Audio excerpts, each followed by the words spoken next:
I won't lose my way.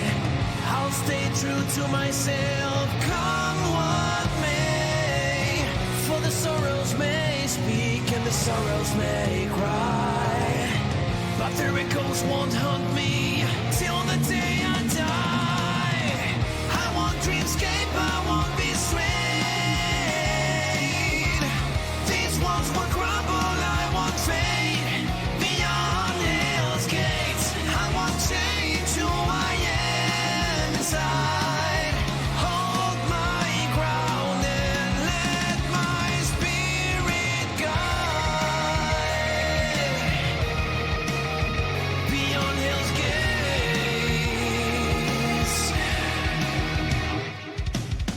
In the face of trials, I'll give my all. I will answer the call.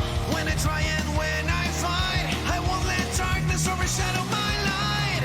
Though I may stumble and face the night, I rise again with renewed might. I won't be dragged back down, not anymore. I will soar above like never before. I won't dreamscape, I won't be swayed. These walls will crumble, I won't fade. Beyond hell's gates, I won't change who I am inside. Hold my ground and let my spirit guide.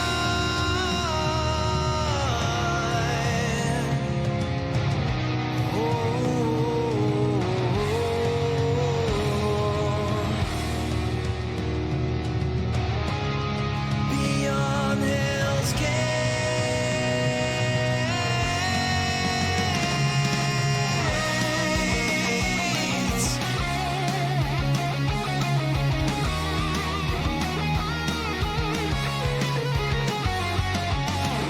I won't escape, won't redefine who I am. For in this journey I'll remain steadfast beyond hell's gates.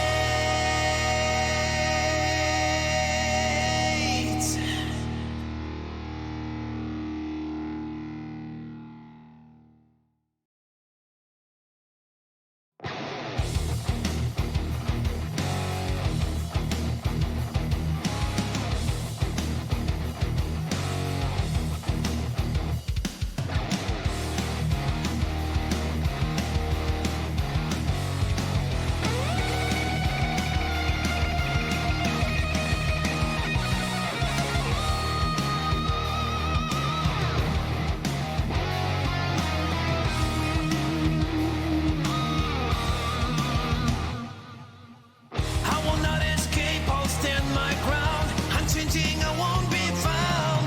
No, I won't redefine who I am. Embracing my essence like an ironclad.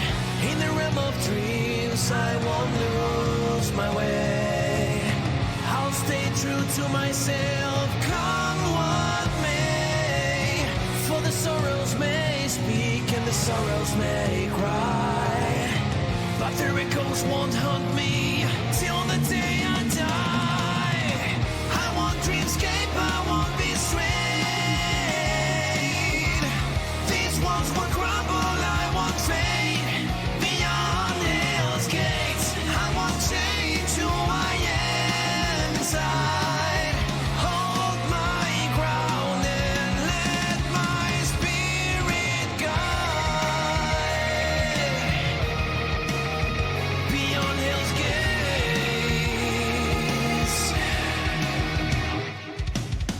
In the face of trials, I'll give my all.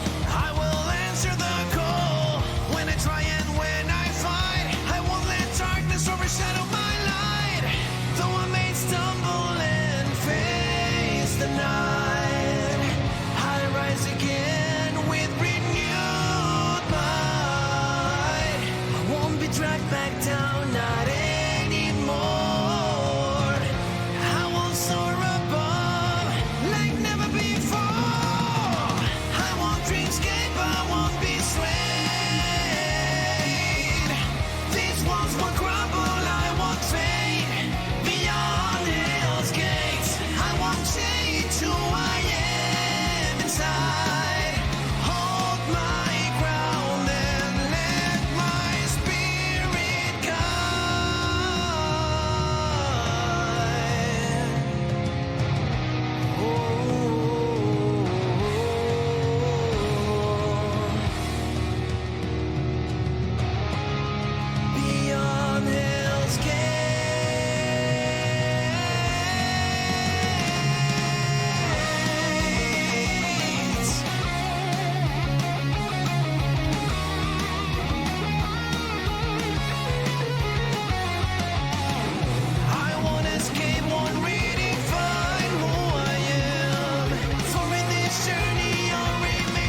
embracing my essence like an ironclad.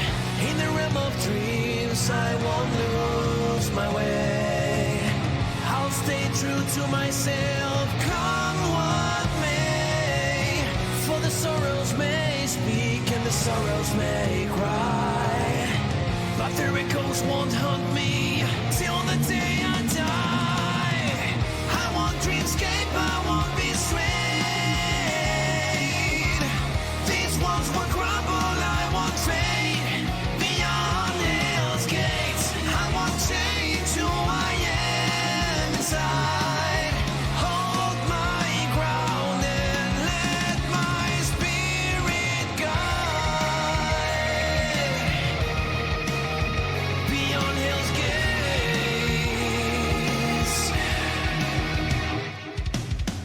In the face of trials, I'll give my all. I will answer the call. When I try and when I fight, I won't let darkness overshadow my light.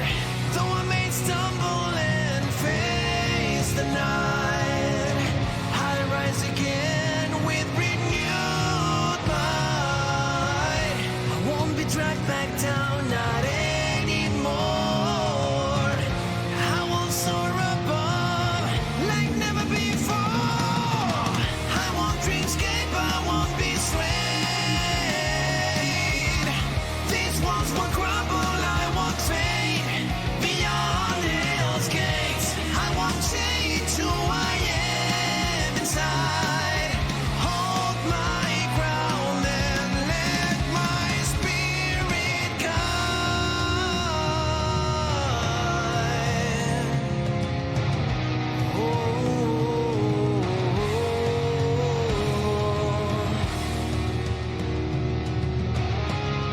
Beyond hell's gates.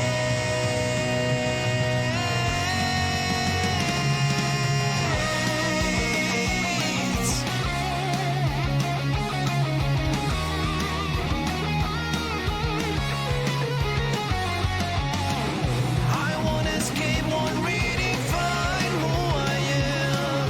For in this journey, I'll remain steadfast beyond hell's gates.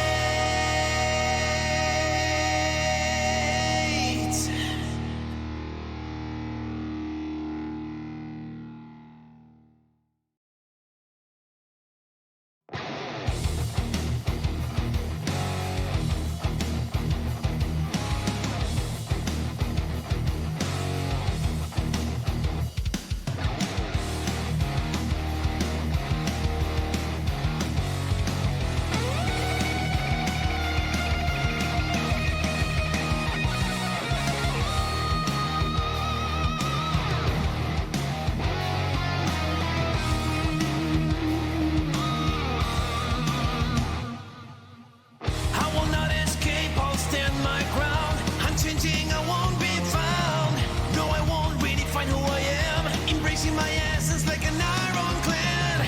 In the realm of dreams, I won't lose my way. I'll stay true to myself, come what may. For the sorrows may speak and the sorrows may cry, but their echoes won't haunt me till the day I die. I won't dreamscape, I won't be swayed.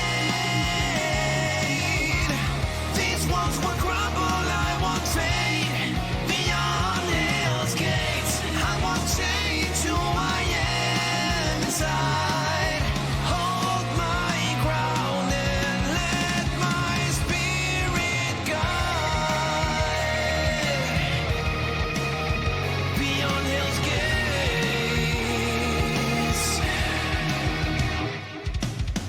In the face of trials, I'll give my all. I will answer the call. When I try and when I fight, I won't let darkness overshadow my light. Though I may stumble and face the night, I rise again with renewed might. I won't be dragged back down, not anymore. I will soar above like never before. I won't dreamscape, I won't be swayed. These walls will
promise I won't lose my way. I'll stay true to myself, come what may. For the sorrows may speak and the sorrows may cry, but the echoes won't haunt me till the day I die. I won't dreamscape, I won't be strayed. These walls will crumble, I won't fade. Beyond hell's gates, I won't change who I am inside. Hold my ground and let my spirit guide.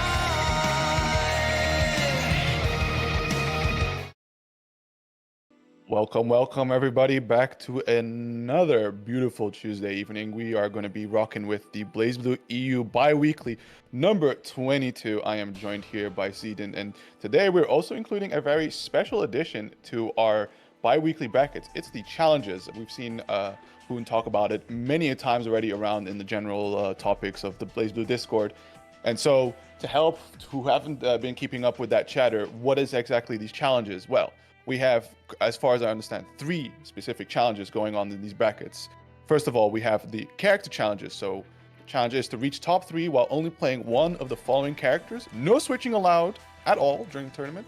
And those characters are Arcune, Azriel, Bang, Celica, Lychee, Mu, Naoto, Noel, Nu, Rachel, Taukaka, Terumi, and Valkenhai. Additionally, we have an upset challenge where a player with a seed of 10 or lower wins a set against a player of a seed 5 or higher.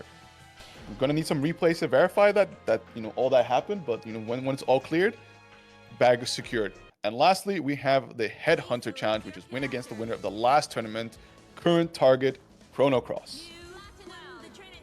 Absolutely. Very good incentive by Hoon, and I believe Mu was in the challenges, and we are already seeing her, so the Mu army is popping up instantly. Platinum pretty common in the EUO, but definitely a threat and gonna be a treat for us to watch in our first game here. Certainly a big mid-range matchup coming up, right? 2 characters with some really long buttons. Also some of that screen control thanks to projectiles. And already you see them trying to control the space out here. Item is secured, and it is going to be Koyomi getting the first touch, but not going to extend it too much further, right? Mid-range conversion problems for Mu, but that's all right. Toby is now stuck in the corner. Yes, and Koyomi Oni-chan, this guy is absolutely going well with these mid-range buttons. But right now, Toby in with the pogo stick. That is projectile involved, so decent for popping up for Stein. Nice block. Yeah, had to RC that to make it safe. Now just running a bit of stagger pressure, but the cat hammer getting counter hit, but no pickup, but still a successful get off me tool. But it is Koyomi getting right back in there with the tick throw. Finds a nice opening, and that should be a decent amount of corner carry thanks to the Steins. Already setting up. Look at that extension. Unfortunately drops it, and there is immediately the parry out from Toby. My goodness, they're moving fast. And that burst, that unfortunate. Oh, the 60 hits, but no. And the DP from Mu. For some reason, she's like the Womber Akuma with a DP. And Koyomi Oni-chan taking a round.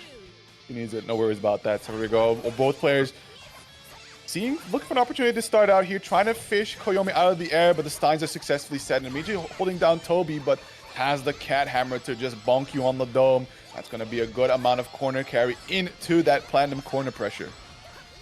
Yes, Platinum.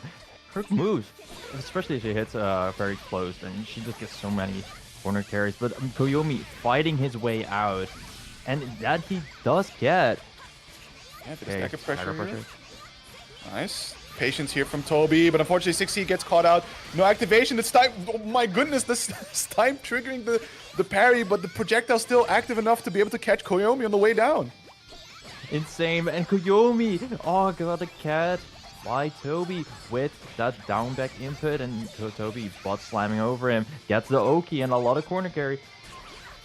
Jumping up in, jabbing. Has to be careful with that bat. Already whiffing 1, 2 left on the table. 1 button DPs, we love to talk about it. Bursting here for the hero style. Believes in the victory right here, but man, Toby's has that bat. Nothing is secured. 1 button DPs, bro. Toby knows how to anti-air well there. But the Halo is returning. Koyomi dodging. Very good shot. Koyomi getting very lucky there that the Stein was able to shoot and clash with the Halo, deleting its presence from the screen. Finally, we're baiting out the Oh no, the project. The Stein ruining the pickup. Unfortunately, another blue beat. A little rusty here on the Moo action, it would seem. But still has Toby trapped in the corner. A Stein setup. That should be one free reset. But the empty jump into the low. Toby bleeding a lot of health. Oh my gosh, and this the mix-up from Moo there. Wild stuff. And the Stein's hitting Toby. Oh yeah. That is always so nasty about Moo. Those Steins activate very, very fast if she wants them to. And they auto activate, right? They certainly do auto activate. I don't believe there's a big difference between whether or not she charges them for the level 2 or 1.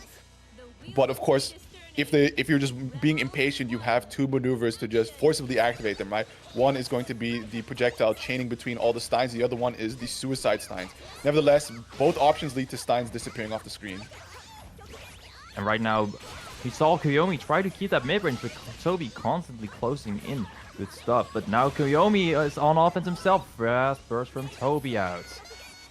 Yeah, just trying to maintain a little bit of distance, trying to avoid the halo as best as possible. Stalling in the air, does find a free approach. Ooh, a low connects, and there's the Steins for the extension. Unfortunately, drops the combo, but the damage has been dealt. A lot of these players just fast over as have been landing. And okay, tries to get Toby off of him with that super, but Toby just blocking it out, getting the corner carry, and 3.6k, 3.8k, Oki with the bubble. Time for Toby. Yeah, this is a very careful, difficult situation Koyomi's in now, because you want to break out of this corner as soon as possible. Thanks to the pan, there's a turn of ease overhead, but the projectile's still active. In spite of the fatal counter, this parry getting some real secret value here out of Toby. Nice confirm, has 100 meter to play with, so hopefully some of this gets used to push some damage at least, or set up for the next thing. No, just hanging on to it for the time being.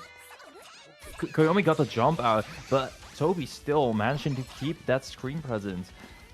Just waiting there, and the cross-up with the hammer! That does halt Plattsburgh a whole air momentum, so that is always a bit of a nasty mix-up, and it breaks your guard, so you have to barrier block it. Oh, that not only that, right? It has a slide head feature of when you are not directly blocking it and you're standing on the ground, you get tripped up. Well stuff in the Plat's end, but now we see Moo just really dictating the pace of the neutral. Okay, Toby blocking Moo pretty well. Has the cat hammer in the back. Yeah, but we has to be careful here. The activations, and you see that situation. Even if you do hit Moo, those projectiles keep going, so that gave the opportunity for Koyomi to just get that throw going off. Blue beat, no text, tries to go for a 6C ender, but the dead zone is going to get the punish out. Then a mommy car for the big fatal counter pickup. Side swap combo on the table. Toby bringing Koyomi right back where he started off. Back to the corner we go.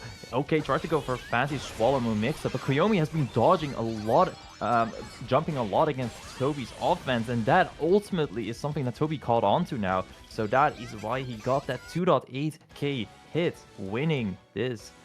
Is it the set yet? Oh no, it's one apiece. Yeah, it's one apiece. So indeed, starting to, as you said, starting to warm up to the options that Koyomi is representing. So Koyomi has to be careful. Can we adapt in time? We are seeing some really catastrophic drops as well that is leading to some major punish opportunities. And Toby, definitely one of the Platinums, not too afraid to just leverage some of these invuln as well as just parry properties the character has to their disposal. Oh, the shift of presence! Called Koyomi backdashing. Moo players do love to backdash. It's one of the better ones in the game.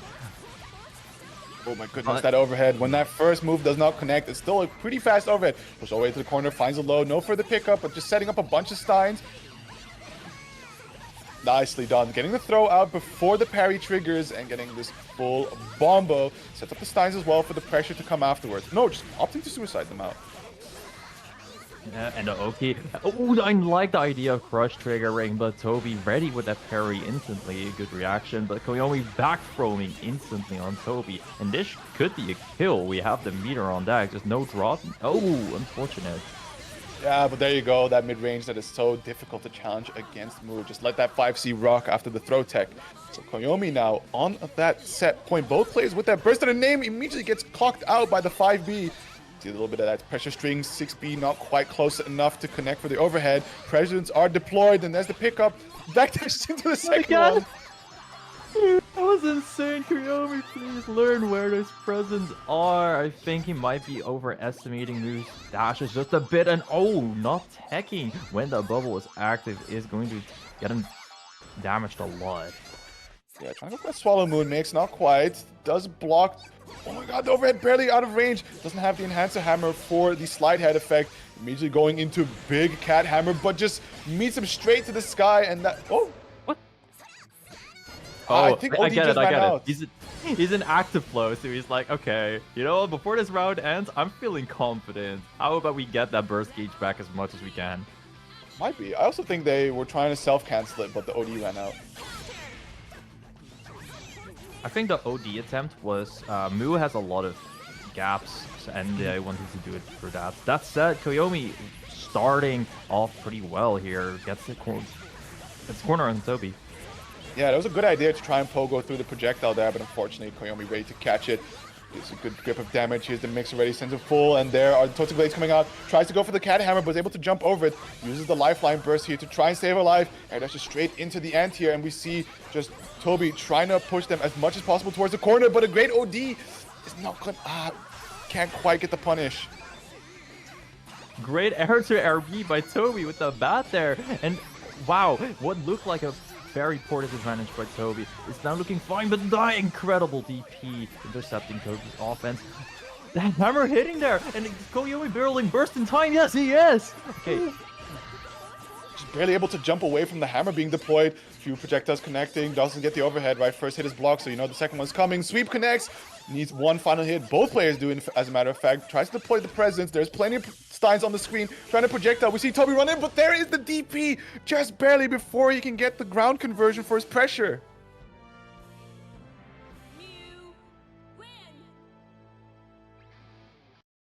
My goodness, Incredible what a stuff way to by start. Koyomi at the end. That is just very common pattern recognition. The common pattern that you can recognize in a lot of kind of intermediates to even advanced style BlazBlue players. When they hit that move against that air move, when you're just above the air, that's when people are like, okay, I will go for my mix-up. I have more plus frames because you still have to land. But that is a great moment where you want to DP with Mu. In this Yeah, case. certainly. I think it's definitely a habit that's very good to exploit, like you said, because you do want to, like, when you have an air DP, you need to be careful, or like when your opponent has an air DP, you need to be careful of the fact that they can and just represent that option. So you need to make that staircase as tight as possible to just bring them to the ground. Normally, some people think like, oh yeah, this is a nice big button, a good amount of hit stun. They land. If they try to press, they'll probably get frame trapped, but some are bold enough to dare. And those players, I hate playing against them so much personally. I'm like, my habits, man. How dare you? What do you mean this doesn't work 100% of the time? Regardless, I'm seeing in this lobby, Shiki and Ancestor pop up. One of our premier Tsubaki players and... Oh, wait, ex-Carsey. Yeah, Ancestor just pulling up to the lobby to get that prime seating. He wants to watch the stream with 0 delay. I get it, I get it. Yeah, it's going to be Tsubaki versus Rachel. And this is absolutely not a matchup I'm familiar with. We don't get Rachel too often. Like, you know, Jake's pulling up with Tsubaki. We've seen plenty of times. But now the question is how does Tsubaki deal into the wind, the projectile set? And so far, Jake's answer just seems to be get in there ASAP. Honestly, I feel like that is the answer. And so far, it's probably working pretty well. Okay, very good stagger pressure. This is the thing about Tsubaki, especially when you're playing pretty early into the Dragons. Like, her stagger pressure, it's so sticky. And you need to learn how to IBB out of it, where the gaps are.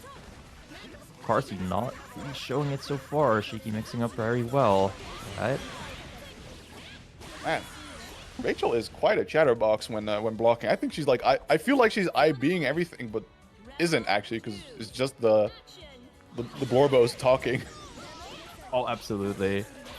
Oh, that's a painful 2C to get baited out. Unfortunately, does hit the guard point, but isn't able to reach far enough to hit Shiki. But there is immediately the challenge. Are we gonna get a side swap combo? Attempts to go for, I hope so at least. but still has Shakes now locked in the corner. Okay, George locking him down, and this is the first time we see X-Carcy getting a lot of momentum in the corner. It's 3K, and the reset also hits, so this is going to be even more damage. Rachel, when she gets going, man, she has that set play. Absolutely, George is carrying that Oki, right? Making sure you force the block, has those disjointed abilities to make you keep blocking, and I think that's going to be an OD, unfortunately spent in the wrong place, as X-Carzy ties up the rounds very close to his own burst. Oof. Shiki hitting a stray hit, but sometimes, especially with the winds changing directions, it's a little hard to confirm. Now we're seeing neutral, and Rachel definitely has the advantage here. She can just throw out those Lebelias with winds, can go into really fast with George, yeah. That was an evil reset. 5A. Oh, and the bait on the DP to go with as well. Look at this damage just piling up. Still comfortably sitting on the burst. George carrying the Oki. Instant overhead. Resets into the throw. OD pops so you can't burst. And that is all X-Carzy wrote for Shiki in the first game. Great adaptations, I suppose, for Carsey. Like, I'm not sure if he knows how to deal with the Tsubaki offense now, but who cares when you're just winning the neutral? You back off at Rachel, throw a bunch of shit, and you saw Shakes just kind of not know how to approach Rachel when there's just so many things on the screen. It's definitely the mark of a very high-skill player if they really do understand the defense they have to use to beat out the opponent. And something we can see on a lot of Rachel players is that they know really well how to run their offense, and it's very hard to deny them. The character is just simply that privileged. So often they can be quite lacking on defense, which is where, you know, Shiki should be able to capitalize from. So far, Shakes has been trying to get in and then often backdash, and that is something that X-Course really does not mind. Like, oh, you give me that distance? Sure. Yeah, being pushed towards the corner. There is the Storm Super just getting all those windstock backs, denying the approach, making this as hard as possible for Shakes to find their way in. Does use the projectile, however, to approach forward. Good stagger pressure, nice blocks on the overhead pause. Still, no IBs, no barriers. But the 2C will do it. Tries to get the pickup, but does swap out to the other side. OD pop in response. And the A-Mash will do it. The layer 1, man. Oh. Sometimes those 5As are just what you want. And are you getting a lot of slowdown too? Oh, I'm getting a go back to what happened? Yeah, we all dropped out. We all just dropped. Our honorary name is BlazBlue Scuffed Bi-Weeklies because for some reason there are just crazy connections happening on a Tuesday. It's well, that's okay, they just seem to be going back into the next one, so typically there's always a question to be resolved of like, hey, do we reset the round states? I just Maybe wanted to the tell first- them, so it's usually for the players to decide. Yeah, but assuming that because they went in so fast, I think they said, just, you know, fuck it, we go again. No problem. Gentleman's agreement. Absolutely. Sometimes you just want to play in tournament. Like you don't care about the results. You're like, one more match against a good player. Yeah, why not? Yeah. As cool as the Hoon online bracket is, you know, when we talk about what are some really important things where you have to absolutely maintain competitive integrity, we're talking those offlines. True.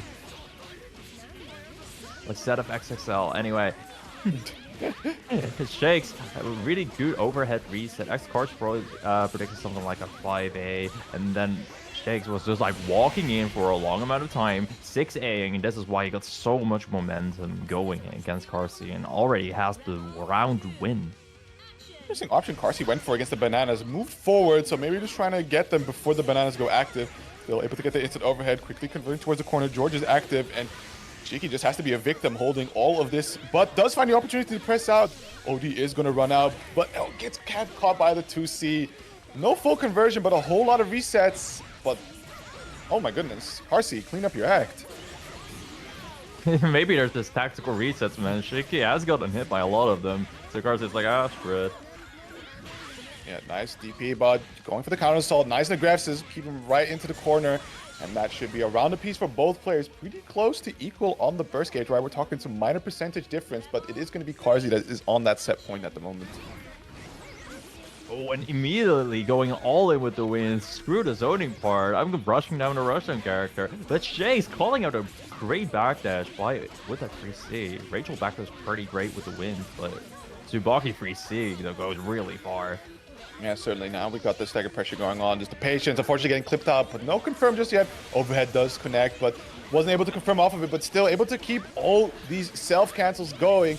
Carzzy looking for an opportunity to press out, hasn't found it just yet. The no tech is only going to compound the issues further. We should be in guess for game situation. 6C is whiffed, tries to win them back into the corners, successfully done so, but it is going to be a massive hill for Carzzy to climb back. For sure, especially if you have the mental breakdown after getting hit by an Astral. Carzzy not taking this game, and it's now 1-1, right? It is 1-1, but this is quite the statement. You could have just done DP. You could have done another super, but this is 100 meter. I saw you mess up that anti-air button, and I'm gonna hurt you for it. I appreciate it though. For the last couple bi-weekly editions, we have gotten a lot of Astrals in the first round, and yeah, we're keeping this just as a tradition, I suppose. Adding on the razor skin in response to the complaints about palette visibility here from Shakes, but gets pushed in towards the corner, tries to go for the ODR, but the lightning's gonna come down. Silly. Yeah, silly is definitely a way to put it. Like, what do you mean? This lighting, it covers a full as Y angle on the screen. Absolutely foul work. Still, after all that damage, Shakes now able to find a quick opening, brings it back down to mid-screen, looking for an opportunity, but immediately the dead angle out from Carzzy. Knows about the sonar capabilities of their character, looking for an opportunity to cheat their way through neutral. George, slowly but surely walking over, and yeah, because of it, Shakes just has to give up the pressure. And that's George was just staring him down during his own pressure. Shakes not just scared of Rachel, but for the whole circus. Good hit. And George now being told to leave for the time being. It's now between me and Miss Rachel. Good ODR, tries to go for the Exceed Excel, but the OD in response. And look at the timer on that. This is going to be a massive amount of damage. Maybe enough meter build to kill. Hoping to find the Exceed Excel. No tech. Yeah, that's definitely going to set up for the Exceed Excel. Yeah, that's 5.8k damage. That's so huge. And we have 3 bars of meter, but none of them need to be spent. Baited out the counter assault by and Shiki just winning that round now on set points. And what a lovely bait on the counter assault to go with. So now we're taking a bit of a zoner approach, keeping Shiki locked down for the time being. That does allow Shiki. Yeah, it does allow Shiki to bait, not bait, to get that meter. Yeah. Trying to get him with a good ice sweep, but still puts himself in the corner, and Shiki is ready, trying to bait out a response once again. Looking for those counter assaults. The burst is available, but currently Carzzy just hanging on to it, not too pressed. Sabana and Shiki Oki is starting right here, and the okay, just pretty basic blocks, and we get that 5A stagger that doesn't hit. Carzzy relatively patient now, got their own turn. Oh, delay tech able to avoid the projectile, but that gives Shiki plenty of time to set up their next move. Stagger pressure into the throw, pops the OD because the burst is coming back up for Carzzy. So now locked out for the time being from getting out, but goes straight into the super. Is it enough to kill? That'll do it.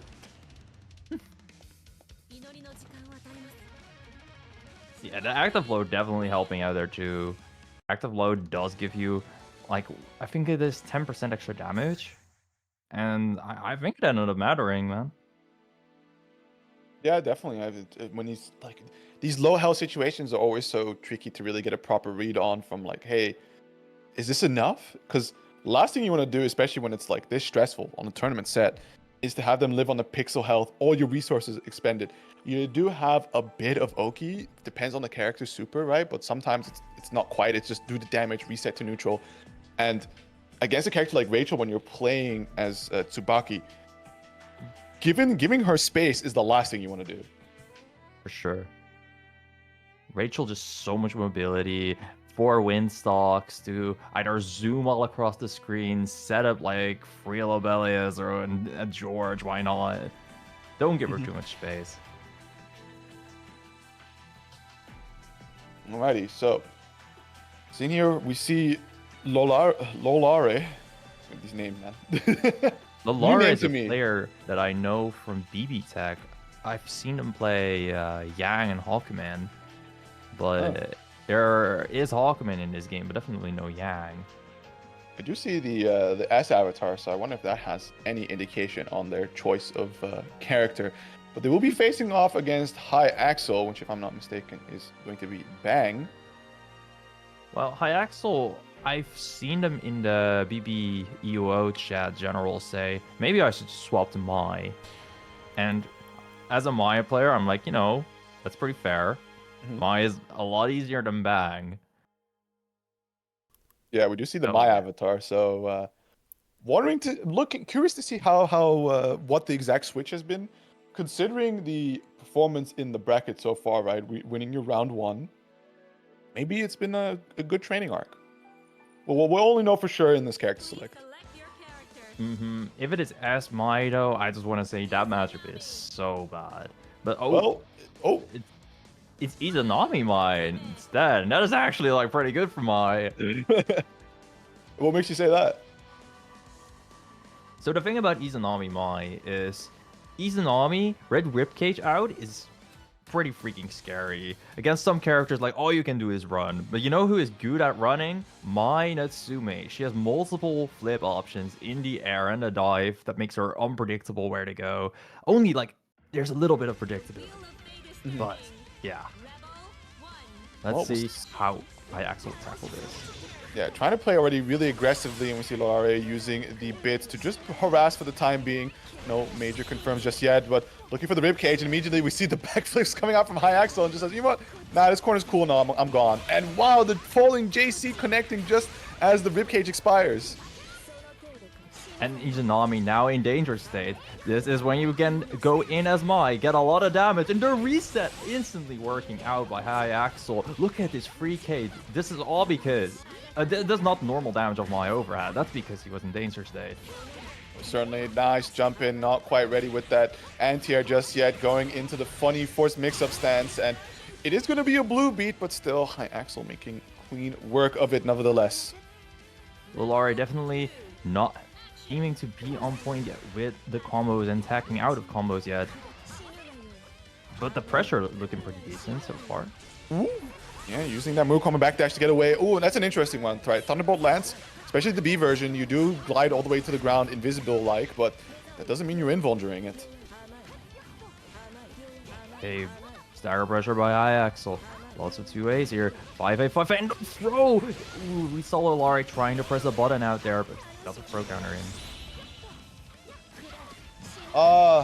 Flipped a little too much, so the landing position was predictable. Does get the enhancer spear, falling down, catching Lolare, trying to be sneaky with it. Overhead connects, tipper, no for the pickup, however. Still has him stuck in the corner, tries to go for an air throw, but to no avail. Quick pickup here for Lolare, and that should be a pretty decent setup. Gets the side swap, opting for some Oki. There's the ribcage. Overhead doesn't connect, jumps away, and the ribcage, no barrier as well. But you know what we have in a bit on Axel's and Burst?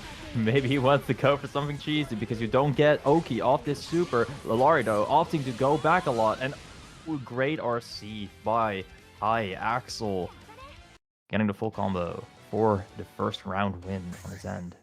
Yeah, that's something that's very hard to be ready for. Is usually you expect Mize from that high in the air, they want to get their enhancer version because it lands, you hit the shockwave hits you, they're plus.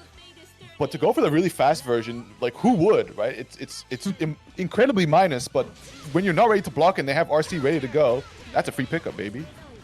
Yep. High Axel opting to go for a lot of corner carry instead of ending with 236A.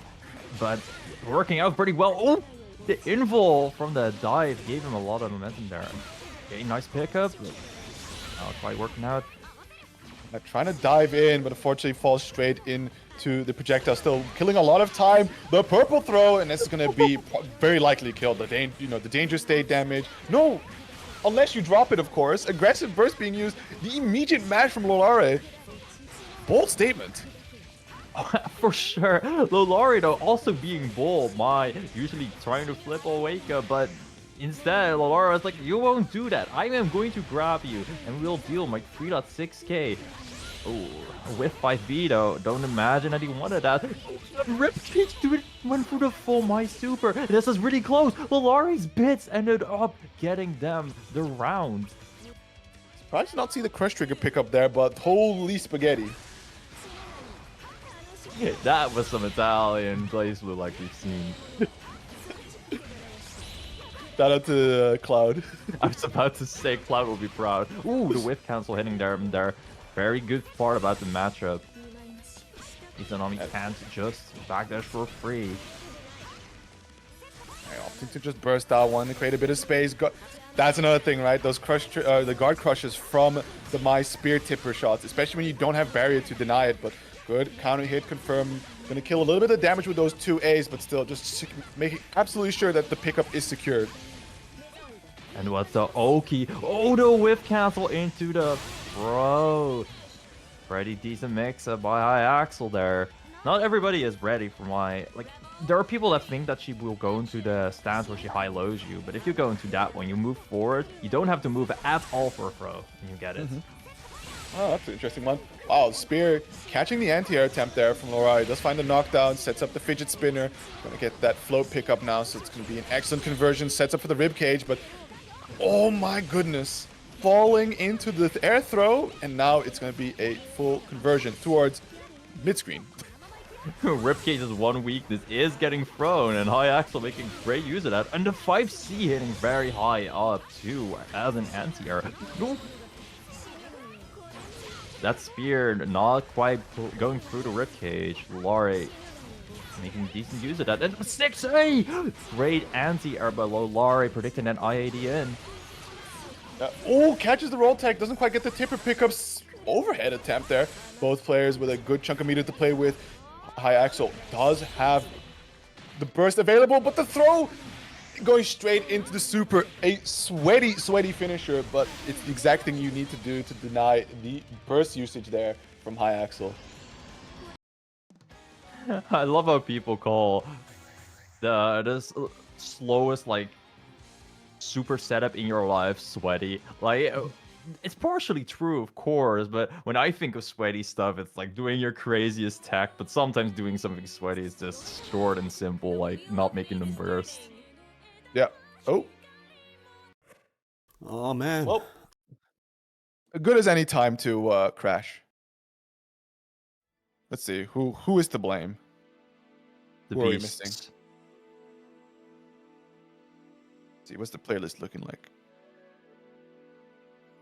The player list for today is looking quite decent. Hold on. It is, in fact, High Axel that got kicked from the lobby. So, at least luckily for him, it was the beginning of the match of the game. Sorry, so Yeah, not going to be suffering any penalties there. Just a bit of time delay is all. Yep. But I do like our bracket. Nessica is participating again after not being present last time. Sitting at the first seat as usual. I don't know who Radical Chicken Joe is. Smudge. Smudge. Yeah, I felt the name was familiar from last time, but yeah, Smudge also showing up a lot more is definitely very cool to see. Did play the Azrael last time, but I believe that was solely for the challenge purposes. Plays different characters normally. And you made it. I know Smudge does really enjoy their Azrael. Like they've played it against me, I think, when I played a set with them. But I also know Smudge for Tager and Plat mainly. And now he's on the Lychee as well, who is one of her challenge characters. High Axel missing here for a moment, so I do wonder if actually the connection issue was a little bit more on the home front rather than, having to tweet against Shaq Shazini once again. Genie on his bike to this Yes. day. Still riding out down that motorcycle. Godspeed. what happened if Axel can't reconnect? That depends. Is he currently loses. unable to reconnect? Then he loses? Ah, there you go. That Tio would- is firm but fair. Yeah, so you can drop 2 times. The third time is 1 match lost. And unable to connect is just... It is what it is. Team says net died. Can we confirm this? Any way? Because I know He it's doesn't funny to answer, say. He doesn't answer, so it makes sense. Let's just wait for another minute or 2. Right, because it was a pretty good shot there. I mean, towards the end, we did see a little bit of impatience from the side of High Axel, really trying to desperately chase down Lorare, whereas I felt like from what I'm picturing in my mind, the health lead was only slightly in Lolare's favor, but even then, that is not quite something you need to be hasty over, especially as a character like Mai, because you can afford to give the space to Izanami. Because as you've mentioned, right, she has such a good ability to be able to air stall against Izanami, who doesn't have a double jump. She has the float, so she can only go so high. And you just chilling in the air, float, just spear dive to the other side of the screen. They try to run up on you. You go flip up again, dive to the other side of the screen. All this time wasted is going to kill a ribcage if they decide to use that to try and advance upon you. For sure. Very strong tool. Izanami does have a bit of a higher super jump than normal, and bits, like, they can counter hit you out of a flip in the air, but the thing is, picking up of a raw bit is always a bit difficult for Izanami. That's Certainly. even a strategy that you see against Nami, like people getting hit by bits on purpose because it's like, oh, I'll be probably fine. I'll be teching out pretty fast. The Nami's not going to be ready, right? Yeah, that's definitely one of those things of when you have a character that's able to sort of run almost this autopilot pressure. And we're thinking right now of Izanami, of course, but there's other, such as Makoto can also be a prime example, where they just drop this projectile on you, where in theory you should just be holding that, and then going into the next setup, you can skill check your opponent, just like you said, by rolling into it, getting no tech hit by it, right? Just some awkward all-around stuff where if they're not ready to pick up off it, or sometimes they just simply can't, it gets to put you back in sort of a more scrambly situation that you have a bit more of a fighting chance to escape from. And something I do want to always, something that I always like saying in this matchup, but I never really have the time to, is that Izanami has that Murakuma backdash, and Mai has those whiff cancels. Her C whiff cancels in particular of like 2A, 2AC, and 5AC. Those are amazing at catching backdashes, and we haven't really seen High Axel being able to use them yet. We all did see him get a 5AA, and that is a very big starter for Mai. Oh, certainly. I think there's still some very, like I don't know how long High Axel's been playing the Mai, but you can definitely see some of the more surface level things going on with. Oh, somebody doesn't have the pass on. There you go. Sorry. So you still see some of the very surface level things that he's doing with Mai, more so out of belief of like, oh yeah, well, Mai does these things all the time, and I can't really deal with it. She must be broken, so let me do that, right? And you still haven't quite deepened yourself enough into some of the true big brain Mai options that are underneath there, like really exploiting, as you said, the whiff cancel she has.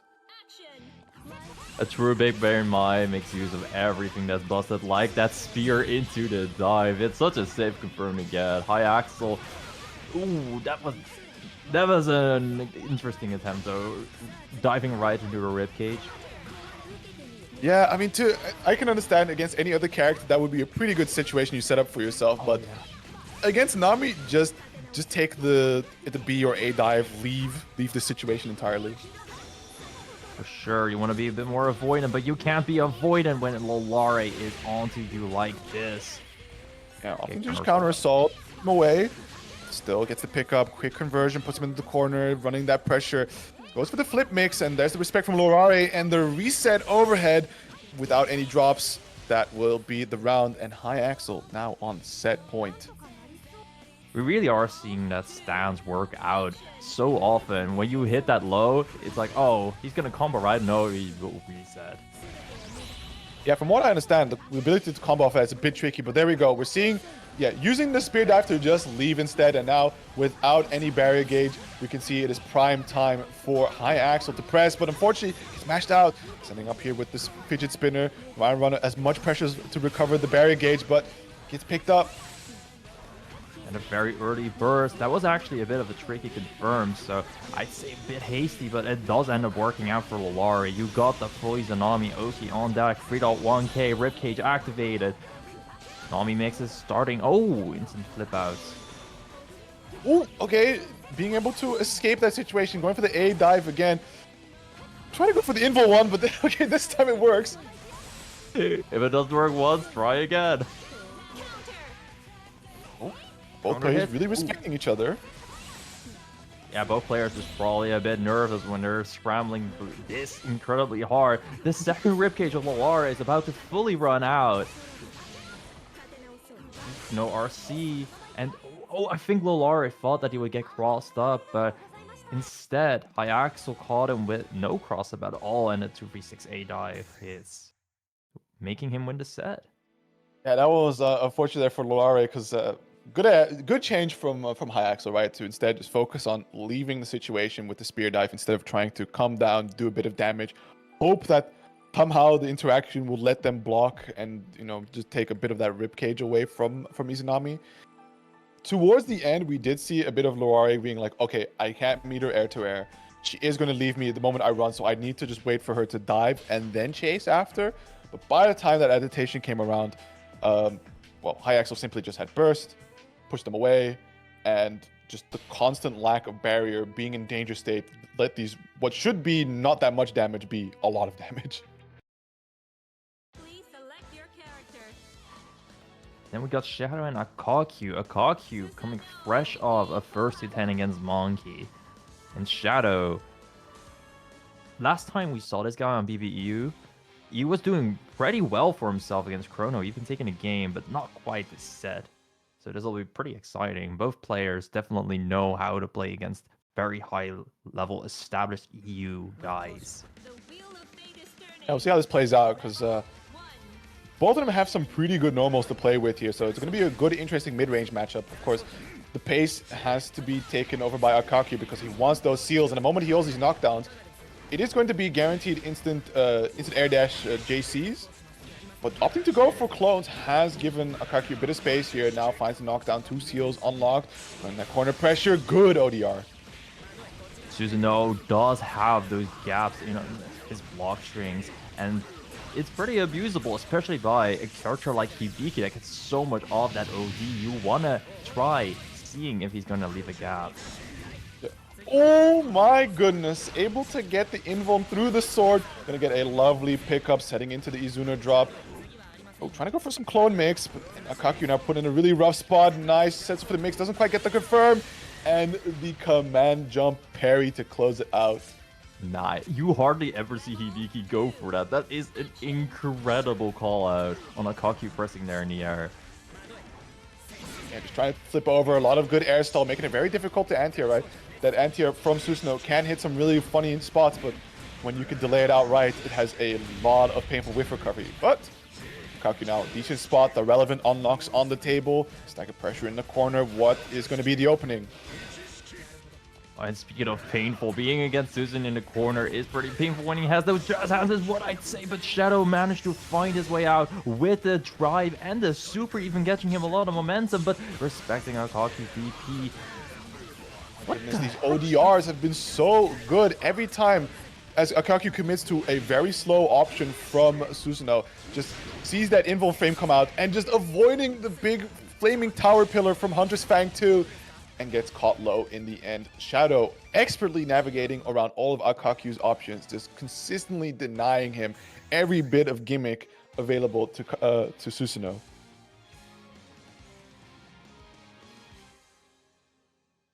That 60 of the Ibiki has just been working overtime. And let's see if that'll work out this set as well. Rebel 1.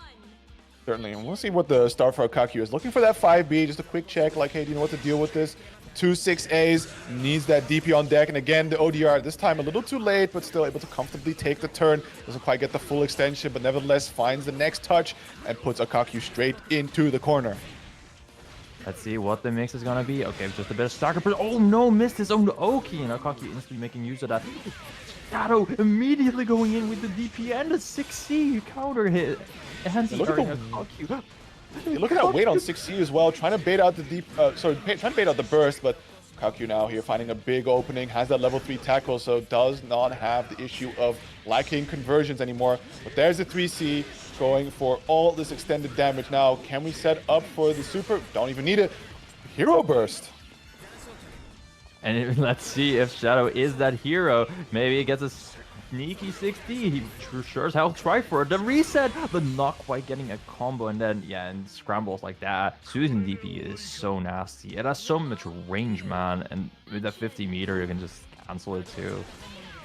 Oh my goodness, what a call out on the 6A. Use the projectile invo on Shadow, Claude, to be able to just sneak in and get that fatal count. Unfortunately, not going to lead to the most amount of damage. Trying to use the slightly minus frames with the DP, and there is the reset overhead. A good grip of damage. And let's see the unlocks. Doesn't quite get the sword here. Is only stuck on the Hunter's Fang, and there is the falling normal. Shadow now has Akaku stuck in the corner in a little painful spot. Desperately wants to find opportunity to get the sword. Does use the 4D for it. And the anti-air 6B working out great for Shadow. Even, try to call it his 6B. I thought I saw the start above it, but nah. Doesn't matter. Doesn't matter. Good routing here. 100 meter on the table, cashing out into the super. Is it enough? Do we have the right seals for it? Spit your shit. It will do it.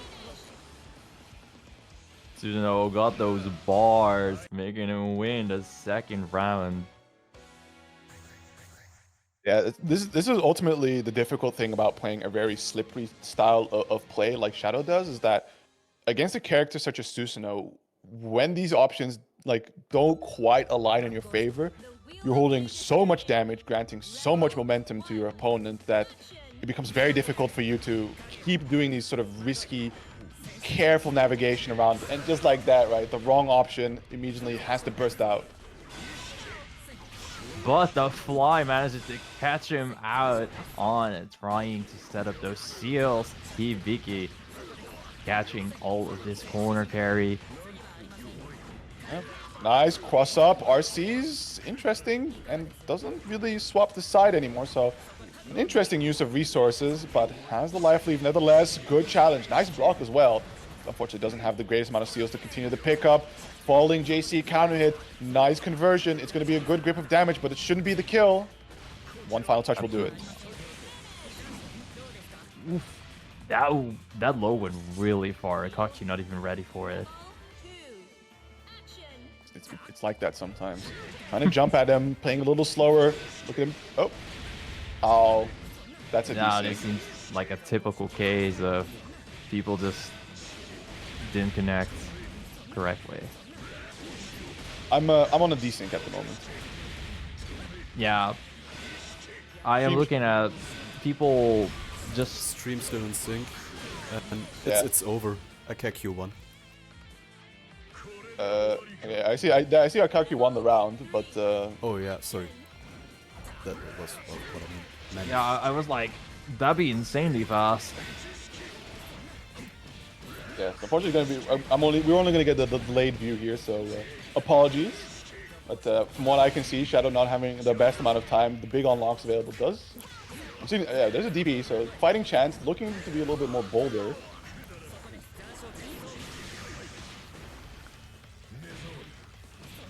The Damn. OD coming out though on Akaku's end. Bit of a weird defensive option, but I would not be ready either. Yeah, and that will do it. So Akaku still making that recovery, but a very well put up fight there by Shadow, just slipping nicely around some of these options and making it a real tough pickle for Akaku to really get started. But like I said before, when these options don't quite align, and Akaku gets these big juicy counter hits to just get the full seal unlocks that the hearts desire, you know, the game starts to look really, really bleak. Yeah, exactly, dude. One of them is the fly, and one of them is the fly swatter. You want to make sure to annoy that Susanoo a lot, but if he manages to stay even somewhat composed, he gets that big juicy hit in. Yep, absolutely. So, up next, we're going to be having Smudge versus Dennis. And I'm curious to see what Smudge will play into Tager. Because, you know, having the Lycha on deck can make that a big, painful life for Dennis. Are we going to do it? Yeah, there it is. So, kind of a hell matchup. You do have a Sledgehammer to be able to kind of try to deal with staff constantly flung at you, but of course, staff is disjointed, which means that Smudge just has the opportunity to run up and press a low on you. And Lychee has some very nice lows, especially when staffless. Lychee has a lot of great normals just in general, to be fair. But does that matter if Dennis is already calling out Smudge on your options with that Sledgehammer? Yeah, again, constantly the Sledgehammers chasing him air to air. Gonna go RCing, trying to build up as much damage, looking for the kill as soon as possible. Optimals from Dennis, giving no room for Smudge to set up. This is one of EU's premier Tagers, and he knows how to navigate these high pressure, high octane tempo matches. But Smudge picking a bit of momentum for the cells finally. Yeah. Oh, dashing into the corner, immediately goes for the 4D there. Finds a quick hit, sends over the staff, recovers it. And now just playing the slow but annoying game that Dennis just has to have the right call out to try and get a chance to win this round. Yeah, and this is where Smudge definitely has an advantage, but Dennis trying to make it more high octane again. Gets that Oki. Pretty good mix up. Ah, very nice. 6A reset into the SPD. Has him separated from the staff. Goes for the double backdash and does get himself a nice counter hit. That should be... Oh, it was low staff. Was going to get the full corner carry. Very sad on their end. Smudge immediately trying to back off is what I say, and then he gets knocked down instantly supers. Now we're playing just very, very patient neutral. Smudge with the staff. Oh, still flying away thanks to the magnetism. All kinds of awkward things happening on the screen at the moment, but Sledgehammer gets the link. It's gonna have to be the burst from Smudge to try and stay alive here. Does create a quick tag, but converting off these staffs, random hits is gonna be a big challenge, right? It's not as easy as it looks. Lychee definitely a bit of a difficult character, and Dennis managed to OD through the Lychee string. It's always a bit difficult with Lychee to just keep your strings when you already started with like a B normal of some kind really tight. Mm-hmm. Yeah. So yeah, you really got to be careful of whatever random shit Taker wants to throw out at you, whether it's like one of his invul command grabs or ODR in this case, right? Yeah, certainly. So again, taking a more defensive approach, gets that air dash in. Nice block on the overhead. Still gets pushed away. Trying to navigate the way in. No chance at the Sledgehammer just yet. And we can see Smudge just playing it a lot slower than last time. Yeah, immediately backdashing super far, throwing those staves out. You definitely know where to play against Taker here. Consistently backing away, poking out with the staff, gets a nice 5B. Good pickup, puts him towards the corner. Are we going to get the full staff send? There it is. Doesn't barely get the 4B. Oh no, that's going to be a bad drop. He wanted that knockdown so desperately. Now you're stuck into the corner against Tager. Does find the DP out, however. That was so smart. There is like a little bit of a gap. And that is where Smudge DP is showing pretty decent defense. And the 5A, not quite a confirm, but that ultimately lets you reset. It gives so much damage. Yeah. So staffless Lychee can be a threat, but not when the staff is full screen away. And we can see Dennis looking for that opportunity. It's like, oh yeah, this pressure string about to end soon, and I can get myself a nice corner swap. 5C air hit was going to be the kill. So Smudge bursting for the attempt to try and close it out. Magnetech Wheel has the RC. There's the mix. Is it enough to kill? Reset. That will do it. And Dennis on the set point. Yeah, with the 100 meter, Taker is so threatening on defense. It's like he can go command grab low, high, whatever he wants to. Yeah, certainly. Now, just try to play it slow, but excellent sledge. Able to catch the 2-1-4B. Going to be a nice grip of damage. Tries to go for the funny reset, but the double backdash. Enough invuln, but the chase down here from Dennis. RC wants all that hurt on Smudge ASAP, especially now that they're so far separated from his staff.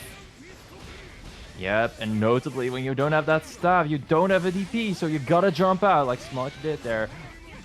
Caught by the 6A, that is, because your Magnet's Titan. That really got him off. Yeah. Oh, to the fatal, and Dennis is going to take it 2-0 over Smudge. Very, very nicely done there. It's just really aggressive to chase down, because we saw that Smudge got put in a really awkward spot that, you know, had to really focus up on playing as slow as possible, letting the staff try to snag out a few hits here and there against Tager. But ultimately, it's not the long-term strategy you want to employ, because Tager is a healthy boy. And these small staff hits to try and kill with, like, it's cool when you're looking for that last final 2-3 touches. But from the round start, this is going to be your whole game plan. At some point, they're going to get the right gamble, and you're holding 4 or 5k. Absolutely. But Smudge, still pretty new to the Lychee. Like, last time I saw in the chat, I think he said yesterday that it was like day 5 or something. So, still pretty well fought, I'd say. Lychee. Oh yeah, if that's the case, that was absolutely well done. But Dennis is still one of the premier EU players that means Tager and gets far in tournaments. So, you know, those are no easy games, and you gotta learn the hard way here, man. Sometimes it's like that. Tournament is definitely a trial by fire. But for the next match, we're gonna have Joj versus Chakes, Ragnar versus Tsubaki, and yeah, this one is gonna be the battle of the funny normals. We have Ragnar Jesus Kick, and of course, you know, Tsubaki can also compete at that range. Yeah, or 5B is a very similar tool. So, yeah. But both characters ultimately just want to get in and maul each other, and Shake's the first one to be able to do all that. Gets that 6A hit in, instant burst and Joj. Yeah, now trying to find opportunity. 6B in neutral. Okay, that's a choice, but still put back into the stagger pressure for the time being. Tries to be patient, gets clipped low. Not going to be a whole lot of conversion, but that jump in will do the trick, however. And Joj is going to be quite low in life. Ragnar, unfortunately, not the greatest amount of health pool, because it is offset by his lifesteal potential. Wake up 6B! Even he wasn't ready for it. Cheeky trying to bait out that DP, but Joj just on an entirely different layer. Getting all his corner carry from this, and instead he drops. Oh, very unfortunate. Dude, RC by Shiki there. A lot of desperate attempts here from Joj, trying to find an opening to run his own game plan, but often ends up just conceding back into Chakes. Goes for an air-to-air route, doesn't quite get the conversion, but that is going to be a fantastic pickup, but just barely doesn't get the conversion. Maybe this time? Okay, this time we still got it, thankfully. As long as you get that reset, it's more than worth it. Tsubaki almost at half HP right now, keeping it very tight with the 2As. Hellsfang into Rapids, you want to keep your turn. Ooh! Here. Yeah, that is a lovely, lovely call out. Unfortunately, has to route it, like, when you get that 5D counter, fatal counter, you usually want to try and find a way to cancel on that first hit, because that's where the juice is. But that second hit is quite tricky to continue the combo from, and having to dead spike also really kills a lot of your damage. Ooh, that JB does last a decent while, and Shiki got caught by that. But now we are still back to neutral, so it's not fully capitalizing. Shiki now capitalizing off pressure. Nice, good challenge. Can be cashing out some more to convert as close to the corner as possible. Wants to keep him trapped down and running that stagger pressure, but the safe jump not quite going to work out. DP's out, side swap, not ready to respect. Has to burst to try and not give up too much momentum to Joj. Okay, and that 2A mash. Managing a lot of momentum for Shiki here. Gets the ball out. And Joj just answering with a lot of jumps. Shiki not trying to meet him there, just trying to run under, keep it safe. Yeah, has the life lead and is definitely trying to leverage this as much as possible. Let's have Joj overcommit in the approach against me that I can punish rather than scramble. Great DP bait, but has the meter to make it safe. Still hasn't quite escaped this side of the screen just yet, but it is going to be Chakes conceding. Okay, great block there on the DP, but not quite on a Gauntlet Hades. Joboji not ready with the confirm though. So now we're back to playing neutral. Shaky just trying to get those stocks up, and that works out incredibly well for him. Takes the first round. Yeah, this one is a bit tricky for Joj to deal with because simply just Chakes running away with a life lead and you have to approach. Especially as Ragnar, right? Your approach is very honest. You just run at them, and then you hope you're in the right range to get that 5B to connect before they are able to react to your approach. And sometimes it just doesn't work out. And as we saw, Chakes is immediately getting back in there. Early ODR, not going to get a punish, but still takes a turn back. Their turn back is more than well spent. Sure, you don't have OD anymore, but Tsubaki with just one bit of momentum, we've seen that Shakes can make so much good use of that. Coach having enough is going to try and DP out, looking for a DP back and opting to just take the awkward dead space there to just throw back. Unfortunately, not getting further pickup there, and immediately Shakes trying to bust out. Still, stagger pressure is being run. Active flow is turning here, so the burst is going to be refunded very shortly. Nice anti-air. And we're back to that corner. Joboji also recovering a decent chunk of life themselves. Is that going to give them a lead? Yes, it is. Now you can be the one to play a bit more lame. Oh, ODR a little late, so no punish, but we see immediately Joe's trying to chase down with big bananas this time. Counter assaulting through is bull, but it worked out. Oh, but that Tsubaki DP is so insanely active. Joboji not ready to keep blocking. Yeah, good tech though on the throw, trying to chase down with those instant air dashes, but the stalling here from Shiki has been phenomenal. Unfortunately, not quite able to get the confirm, but still the reactions on point to DP through the Gauntlet Hades. Now sitting on set point. Oh, interesting bounce start. Don't often see him use that, but I suppose it gives you a bit of time to either charge or let your opponent think you'll charge and just go ram right through them. Yeah, wow, that 6A hitting at the very top. Unfortunately, that doesn't let you freely confirm into the 5D. Nice pickup here for Chakes. Gonna try and drive him back down to the corner. Doesn't have any stocks to play with, but still plenty of meter. So should the opportunity require it, can set themselves up with the bananas. But now probably one guess away from losing it all. We'll have to see. And there's the command grab. RC for the finishing blow. No, drops the combo, but there is the reset on the 5A, and Chakes gonna take it 2-0 over Joj. Good old reliable 5A, man. I understand. It's a pretty freaking good job. It hits crouchers. Nice 6 frames. Might as well start your pressure with it a lot, even when you drop. Also, it's like a bit of an air hitbox, you know? Certainly. So still believe that was a winner's side match, so not gonna be the end of Joj's run, right? They'll have that other chance in the loser's side of business. And up next, who are we gonna get? Because we still have Nessica versus Dennis that we can see from the winner's side, as well as Chakes recently moving on forward to Morph, face off Morph Red, but I'm gonna give them a break, I believe.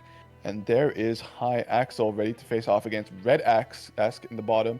And I also see here, unfortunately, Akakyu being set down to losers by Morph has also DQ'd from the bracket. Yeah, he had to leave. Not sure what he had to leave, Oh, so okay. we had to DQ him. That's why that's the reason why we're doing the loser match first, so we get the loser pool out and then can advance faster. All right. Understandable. Well, there you have it. It's going to be Red Axe versus High Axel, and High Axel this time breaking out the bang, which is an interesting option. I think Mai should be very comfortable in this matchup.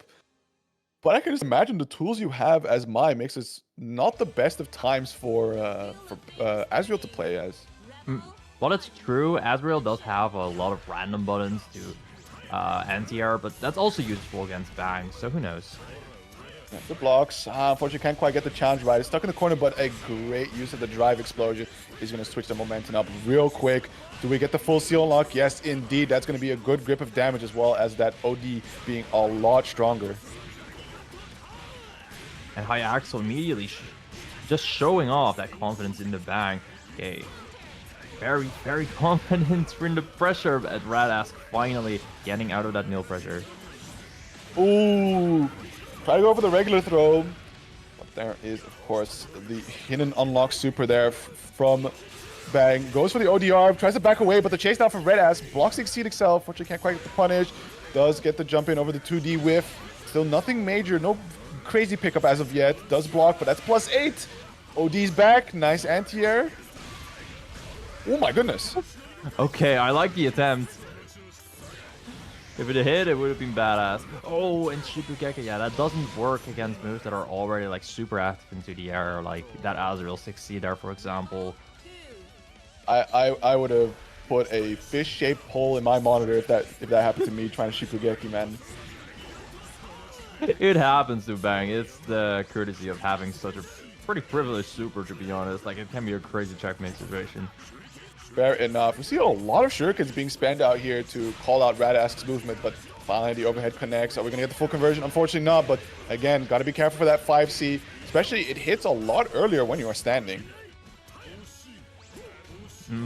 Which is quite funny. You'd not think an overhead will work like that, but sure. Where are you going? Oh, and this is an OD version. You're going to slime you back down again. Wow. Boom. Look at that. What I tell you about Shibugeki being kind of privileged. Especially in OD, that move will kill for sure. Yeah, 4.6k for a command grab behind you, sure. But Radask right now poisoned. Iaxel just very, very content, just jumping back. And okay, nice confirm there. Yeah, definitely leveraging those double air dashes to be kind of slippery. Oh wow, able to press 5A through the stall attempt there from High Axel, but still coming out on top against this side swap. Slowly but surely working on the seal unlocks. It's only going to be 3, so looking for that last 2D to be able to get that Shibugeki as well as all those damage bonuses. Doesn't quite get the confirm, finds the reset however. Again, the same drop. And the air movement from Bang just making very short work of Radix against what I was about to say. But okay, nice nils there to clutch out this first game. That was a really good reaction there from High Axel, seeing how Red Ass was moving and said like, oh, I have a second air dash. I'm gonna get right back in there and go for those 5As.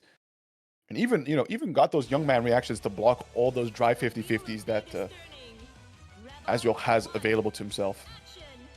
True, that's definitely not easy, but maybe that's because I'm an old man. Incredible 2D there. Hey, why do you think we're in comments, man? So true. Here we go, just opting to DP out. And this is the first time it's being represented in the set, so we'll see how many more times Red Ass is going to go to that. But in the meantime, nice confirms here from High Axel. With Red Ass all the way to the other side of the screen, one seal away from that unlock. And that 2D just hitting raw like that, usually when it hits, it's because of the guard point, but Radask just not ready for it at all. That said, not being let down at all. The mental state is still there. You can get that Bang guy. You can just use your stagger to get him and do a shitload of damage because of the seal. Look at it, optimal, both seals on the table. Sets them both back up. Can leverage the, I was going to say can leverage the unblockable, but so much meter on the side from High Axel means that it's no chance, but still a round up here in game 2. Has the burst available, and High Axel very close to his own. Meeting Radask air to air though, and now we are back to the corner, a place where Radask is pretty used to, but wants to DP out. I don't like the corner. Ooh. Or mid-screen. Yeah, more compounding damage. You don't want to deal with that. Having a bit of trouble here looking for anti-airs because unfortunately Bang doesn't quite have anything that is standard for an anti-air. And look at this damage already. 4.6k. The final node tech final air unblockable gonna connect, and Red Ask is going to bring it down to a 1-1 situation. All because of that 5A. That Azrael 5A is such an incredible button. It's a jab, but I think it has like a level 3 property or something, and the air hitbox of it is honestly pretty nice. It can just randomly anti-air so many times, and even when you don't tech like that, it can serve as a good reset tool. Absolutely. On a real technical note, Azrael has like standard levels on his hits. It's just that the on-hit property is adjusted to act like a level higher. That's pretty freaking... That's pretty cool, honestly. Very nice. Gonna be a good grip of damage thanks to that D follow-up explosion. All seals unlocked, empty jump low, high axle with a good bit of momentum. Keep this up, and just like that, the overhead seal expires, overhead connects, and absolutely on a rocket ride, high axle set point. 69 seconds on the clock every time. High Axel knowing how to make these high octane matches happen. Great blocks on the Azrael. Drives and okay. You know what is difficult to block? More difficult even than an Azrael drive. Bang an OD. Oh, 6B not quite connecting, sets up into the throw. Look at these unlocks. That should be all seals set. And good option to go for the unblockable here if he likes, but the rollout, ooh, D-nails. Plus frames unrespected, and the burst paid very nicely done by High Axel. Fortunately not getting the full pickup though. Yep, low on nails right now though. So High Axel can just jump back and do some low committal stuff. Rad-esque, knowing that he wants to approach him. Trying to bait the burst with that RC. Nice, 3C lands, immediately RCs for the extended pickup. Looking for that final seal, it is acquired, going to be a good grip of damage, as well as having that Shipugeki unlocked for that final cheese kill. Air-to-air blocking, does find a quick hit, but no conversion. RC wants to make the pressure extend some more. Looking for that air throw, but oh no, Red-Ass dropping it!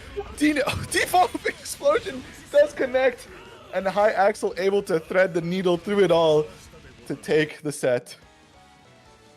Oh, you hate to see the set end like that when you have to confirm, but just barely don't manage to get it.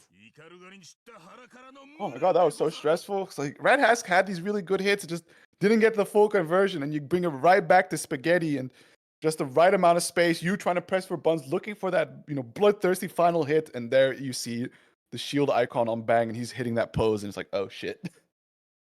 Oh shit, I'm fucked, aren't I?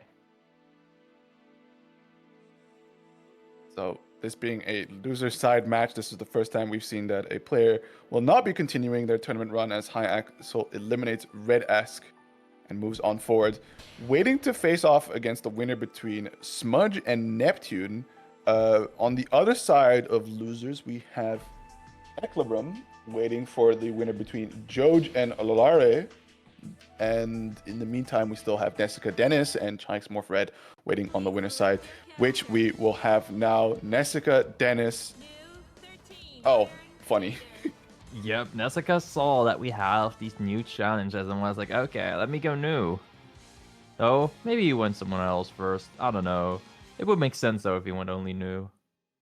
Yeah, definitely. I think who has the ability to definitely just rake in some extra cash next to these challenges is for sure Nessica, because he does have his repertoire of arguably, some of the worst characters in the games. Nessica just knows a lot of these characters, and we can see that. Knows how to play this Tigger matchup. Not gotten hit once yet.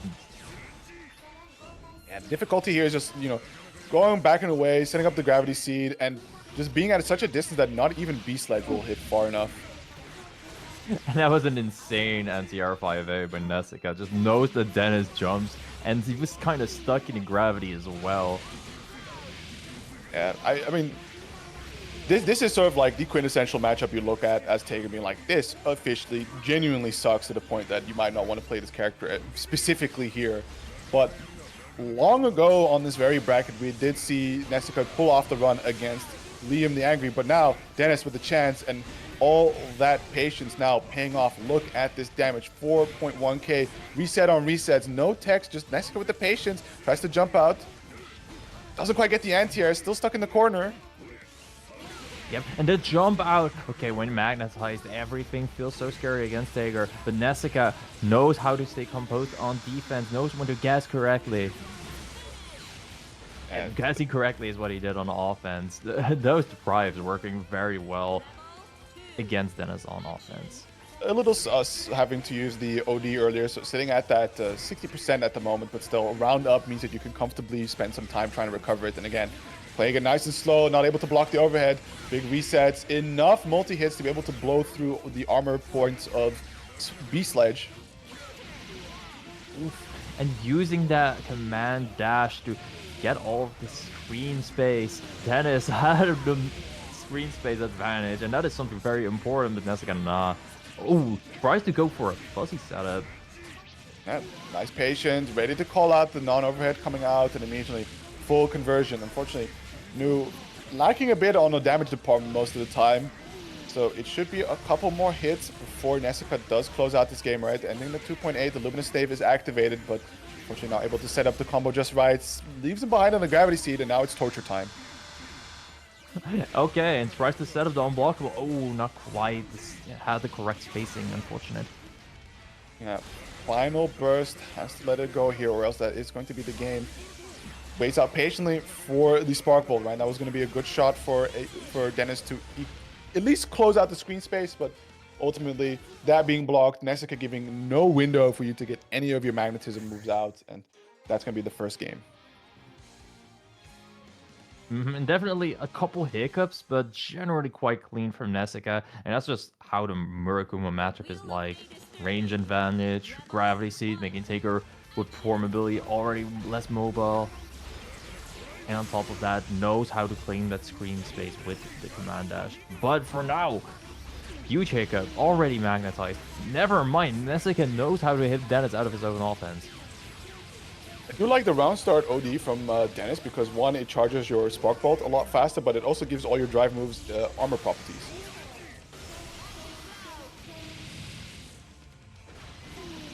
Fortunately, that does mean that you won't be able to burst if you don't even if you do cancel to the Exceed Excel, right? That's going to be no burst for the moment, and you're stuck holding this. Oh gosh, and another command that's just working out pretty well for Nessica. Catching that hit. Okay, drive into overhead, and yeah. The difference about Nu and Lambda is that the pizza cutter there, Nu is a low, Lambda's is just an incredibly plus mid. Yep. And you can send it from both directions, I believe, on Nu, so there's variability in where it's coming from and how you prepared for it. Still doing the small bits of damage that Nessica can, immediately backing away to full speed, sets the Gravity Seed, so can't just sledge in for free, right? Look at that, gimping him just barely away from getting that juicy counter hit. Okay, and just both players staring at each other for a little while until Nessica was like, okay, dashes over you, grabs you. Sorry, kiddo. Yep, just backs away, again, keeping a distance between him and the scary grappler. Spark Bolt is available here for Dennis, but are we going to see the opportunity to let it rip? Desperately wants to see an overhead connects, but unfortunately gets whiff punched by the Legacy Edge and pushed ever closer towards the corner. Just nothing from Dennis has been working. Nessica has just been so solid in both neutral and defense every single time. Same with here. That is completely burst safe. Just going for mad chip damage to finish it off.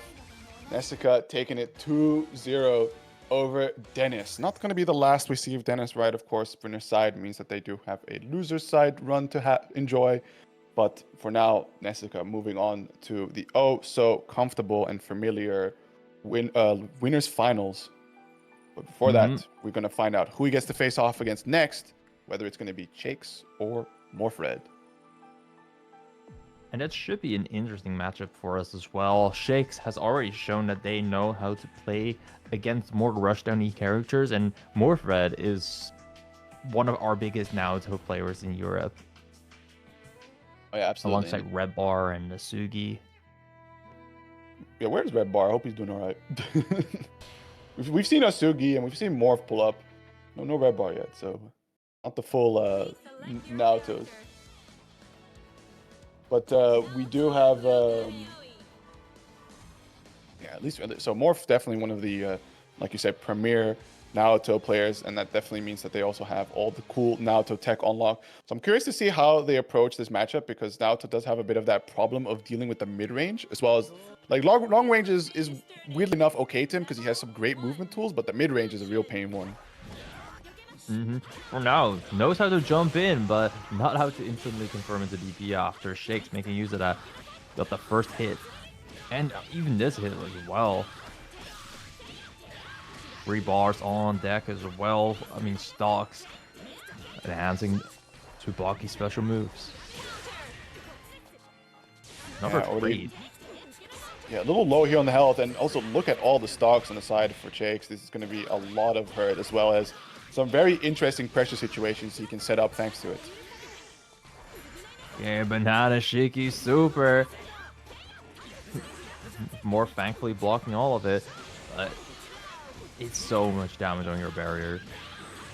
And there's the overhead, confirming into the kill. Morph, I believe, you know, if he's nice with the reactions, can look to shift sway into the Phantom Pain against some of these overhead options. But, you know, you gotta be really nice, and that's a bit tricky compared to just, you know, flicking the block guard to the up. Okay, but he is pretty nice with these combos. Drop 1, sure, but he's now back at it. 3.7k. This is now just very high average damage coming in through as long as you get that execution. Very good stagger we're seeing right now. Shiki not wanting to block. Let's counter assault that. And already faking out the pressure with that quick charge stance and caught Morph blinking. Nice corner conversion, and now it's going to be Shiki's turn to try to do a bit of the same. Good bait on the DP, and no meter for Morph to make it safe. Does have that burst, but is simply content holding the damage for now, right? Still going to end the situation of life lead. ODR pop, both meet each other air to air, but is Shiki going to keep them in control for the time being, trying to run this OD timer as much as possible. Does get the 2C anti, but no pickup, and this is looking really bad for Morph now. And Shiki gets that staircase up. This is going to be your pressure. Is Morph gonna choose the DP? No! Oh, Shiki was also thinking the same thing, and that is why Morph did that 5A. Gets the hit because of a pressure sequence string, and there we go. Morph takes that 1-1. Nicely done. Trying to chase him down with air throws. Unfortunately, not quite yet. Backing away, looking for the entry. There, finds a nice jump in. Are we going to get the full spicy conversion? We are indeed. Look at that. Bring him all the way to the other side of the screen. A Naruto specialty, and we go straight into that stagger pressure. Yep, Naruto knowing. Oh, incredible crush trigger. Dash gets on the crush trigger, but Shiki ready, though. That barrier is looking at pretty grim. Yeah, Doesn't matter if absolutely. it's your turn, though. Nice. Finds the air throw catch. Now, mind the routing. Yeah, it's a little awkward there, but still able to push him a good distance away. Just lets the DP rock. Always keep that option available. Even if it's been baited a few times, you just want to keep checking your opponents. Like, hey, you're going to bait it this time? True. DPs is out a lot of mind games. Good rip. Still sitting on the burst. Going to have to be using it now. Low on health. And we're in this awkward spot of how do we approach this character. Nice air. Oh my god, what a conversion. Yeah, pretty good situational awareness there by Shiki. Nice part about Tsubaki, though, is that pretty much all your air buttons except for JA do have like a follow-up, so that makes it a little bit easier, more comfortable, I'd say, more so, to be able to convert in clutch scenarios like that. Absolutely. So game deficit here for Morph. We see, okay, Brownstar Bison card, never mind. We're here to kill. We Dictator sliding all day on a round star, baby. These players sometimes just don't have restraints, and that's fair when you're playing kind of rushdown characters like this. Another free C going under the Naruto JD. Yeah, it's a beautiful timing as well, because that JD does have a good grip of landing recovery. You know, it's a cool, long, big button that if this doesn't go blocked, is a nice pickup for Naruto, but you get punished accordingly by suffering some recovery. And here we have Jakes, bring him all the way towards the corner. Tries to go for the safe jump. There's the command grab. Are we going to RC it? No, we'll just let it hang for now. Offers the Oki instead, but Morphar not really holding it. Not even holding it when he already had the positional advantage. And, you know, Shiki made good use of that. It is his turn after. Nice, beautiful conversion. Gets the micro dashes in. Just optimal stuff here. Trying to crank out as much of that Naruto damage he can. Opting for the safe jump here. And there, finds the overhead. It's going to be piling up the hurt as much as possible. Bro, that now to 6A after 2B is so evil. It goes so far, man. Curious about the C ender, because, you know, you just... Okay, that was evil. Cross under, no chance that Morph was going to block that, and easily sets up for this corner carry still. Lets the DDP rock this time, has the meter to make it safe as well if need be. Stagger pressure, baits out the counter assault, no pickup, DP through the frame trap, and it's going to be Shiki now trying to lay on the hurt, but oh my goodness. Weak of 6B, and you saw that at high profile as well. Not a confirm after the super into RC, unfortunately, so Shiki still has a bit of a chance. Nope, never mind. Morphar instantly DPs through the gap. 1-1 again. I think I might be seeing a little more of that from Morph, perhaps. Like just letting the... Okay, definitely letting the DP rock on Wake Up, but perhaps there's some of this stagger pressure, right? Just a big blowout, especially when you need a button to challenge. A little higher risk, of course, but at least you're forgiven for not timing it correctly thanks to the inborn frames. A 2C, yeah, but not really able to confirm. Morph got a lot of stray hits, though. And, you know, at Naoto, as long as you get that corner, you are fine with that. Nice dodge off the dive kick. Oh, God, that move just hurts. Look at that. Yeah, active flow, supers and OD as a reversal, lots of damage. Shiki got a lot of plus frames, though, using those stocks. Opens up thanks to the stagger pressure. It's going to be driving Morph all the way towards the corner. Is building up that meter passively thanks to being in red health state. Same for Shiki. So will have the opportunity to get some meter, maybe for a super kill, or at the very least, right, has the opportunity to safely DP. Okay, Morph are finally opting to block the full banana super. And even goes into OD, but no, that's probably something that he kind of regrets here, as Shiki takes the round. Yeah, a little tricky there. Looked, yeah, OD quickly, you know, get the time free, see what's going on the screen, but try to scramble a little too much, and yeah, Tsubaki just has too many options to throw things on the screen to dissuade you from just simply running at her. Very well played by Chase, entering winners finals now.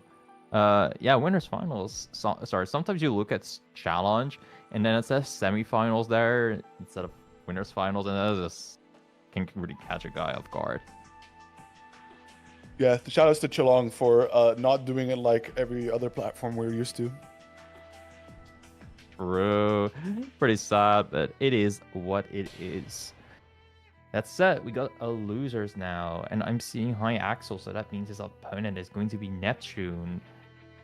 That means High Axel will either be playing Mai or Bang into Tager. I do think Mai has like the slight advantage because she can really dictate the pace there, but we've seen High Axel be very comfortable on that Bang, so I wouldn't blame him. I think slight advantage is an understatement. Because as Bang, yeah. you are, I think, in a pretty good position a lot of times. You do have a good chunk of your game plan that is covered by being in the air, as well as your approach being made safe thanks to needles, as well as your own pressure game can be revolved around a lot of kite canceling. Just the distance afforded to you is what the hell? I'm not sure. My players, you guys don't always have to 260 on round start. You guys can win without it, I'm sure of it. Neptune is like, yeah, you don't know how to purple throw, how to tech this purple setup, and you don't know how to block. I mean, you don't know how to deal with any option. You have the frame one invuln flip, right? So to throws and lows. So let's try to leverage that and see if instead you're gonna force Neptune to hard. Oh my goodness, the reset. The Where you flip going? is a Come back very here. good option, but not backdashes if you're magnetized. Then Taker can still hit you. Where are you going? Oh, that Dear. doesn't work. He's armored. Very unfortunate. Oh, with a slight delay, you can confirm that always. And oh, that is unfortunate. Yeah, that's sometimes on the my players' worst nightmare. Getting that whiff cancel when you already dropped the combo and now you are like more minus. From what I understood, the way Hoon explained this to me is that the Dagger matchup, you need to play it quite lame because you know, on a regular matchup as Mai, you have some really good stagger pressure to try and open up Yes. your opponent. But that does mean you are inside the grab range of Tager, The wheel of fate is turning. which you can just totally avoid by doing AC constantly.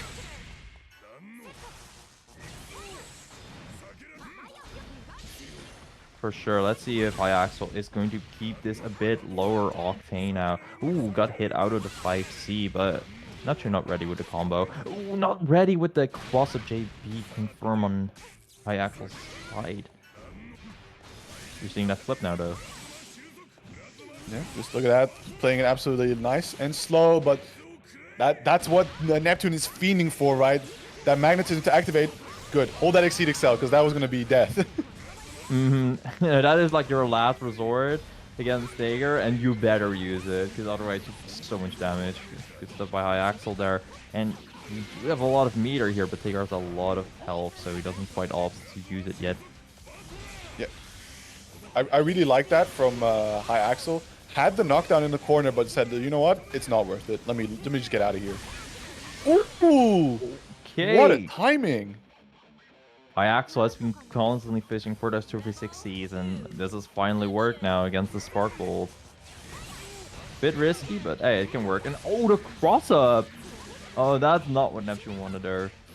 Yeah, that follow from Sledge can hit pretty high, but not this time. Gets the roll catch, finds the reset, blue beats, not really confirming a whole lot, and neither is Neptune, really. Ooh, that was potentially a very, very big combo, but Neptune was just doing a for fun conversion type thing. Oh, hang on now. Hang on now. You're trying to purple throw them. Oh. Wait, he succeeded too. But the game didn't let him.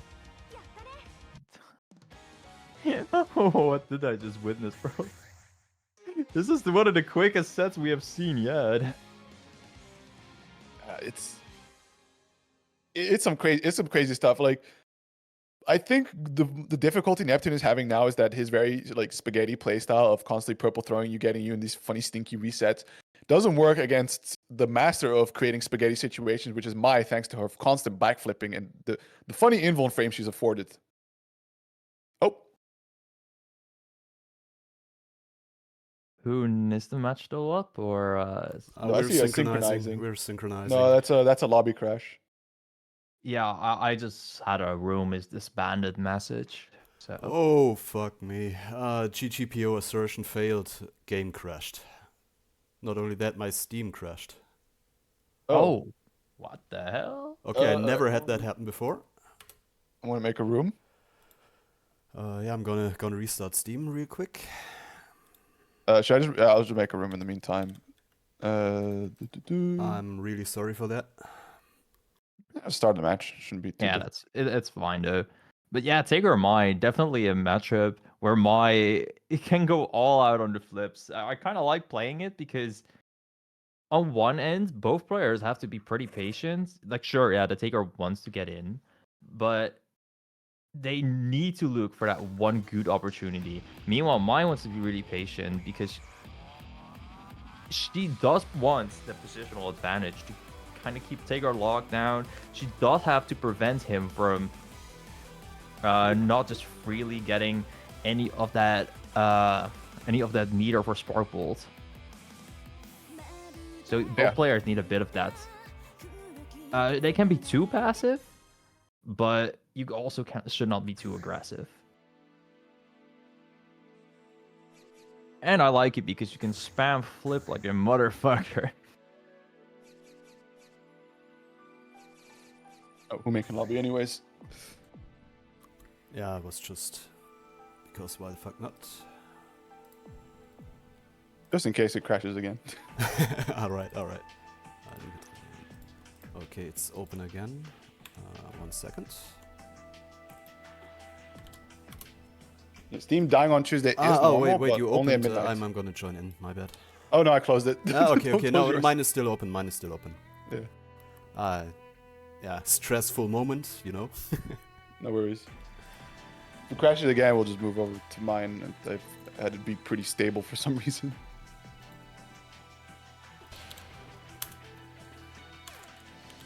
Life being stable sometimes. Okay, so at least it was at the very start of the match, so no real no real big advantage lost due to the crash, but it'd be like that. You know, at least the good news is like BlazBlue as a port not being the best isn't really a product of its time. It's just a testament of how bad the company is because they still haven't made a good port. Like, well, even if it's not a port, they still just haven't made a good PC product for Strive. Oh my god, true, yeah. Maybe one day, man. But I haven't seen it yet. Okay, I pinged the players. They should get back into the room. Yeah, so a small breather here for both players to try and reset the neutral the mental a bit. Going True. into What is something that you want to see out of both players for the next match? So for now, I'm pleased with the decisions that Hyaxel is making by trying to play it a lot slower and instead of trying to run pressure, just backs away. That focuses on the range that Mike can play at and really harass Neptune from there. And unfortunately, from Neptune, you're gonna have to try and be a bit more patient. But the thing is, ultimately, like you have to catch Mai on her mistakes. I feel as Tager, and when you're trying to set up the spaghetti, a lot of times to get some really funny resets and do massive damage, Mai has a pretty good time responding into that. So you want to either slow it down a bit or figure out some other method to call her out. Please For select sure. your character. The usual game plan against Mai that works for somewhat bad or even matchups is just keep it really tight. But for a character like Tager that is a little bit hard, you do have slower frame data than usual characters. Your Right. frame data is not too bulky. No, but at least you hurt like a truck. Yup. Okay, we are slowly seeing that synchronizing button. Will it actually work out? Yes, it will. Great. Yes, nice. It will kill Chet. Action. So we go immediately the back away from. Oh my goodness! Not the immediate response I would do into seeing Taker go for air driver. It's fine. Hyaxel apparently knows what he's doing. And okay, Neptune tried to catch Hyaxel there with the sledge, but nope. Fully charged. Oh, very nice. Where we going? Wave cancels. Oh, Okay, good JAs. nice. Oh, used the RC to be safe, but then immediately jumped and sets himself to be opened up. Wait, did he flip back into it? I think he didn't even flip, but that's how it looked like for me. Yeah. Oh my Oh, goodness. and not quite ready with the combo. Neptune immediately using the invincibility from those command grabs. Yeah, excellent awareness there as well from Hyaxel. Ooh, low profiles underneath it. ODR activation from both players. Oh, what? Both of them try to ODR into each other. That is not something you see every day. It's also just one of those things of like, hey, who pressed it first? Congratulations, you lost. Bro, and you'd think in that situation after the spear diving plus it'd be Hyaxel, but nah. He reacted to OD with OD. Very appropriately done. Now we see a lot of good momentum from Hyaxel. Catches the backdash.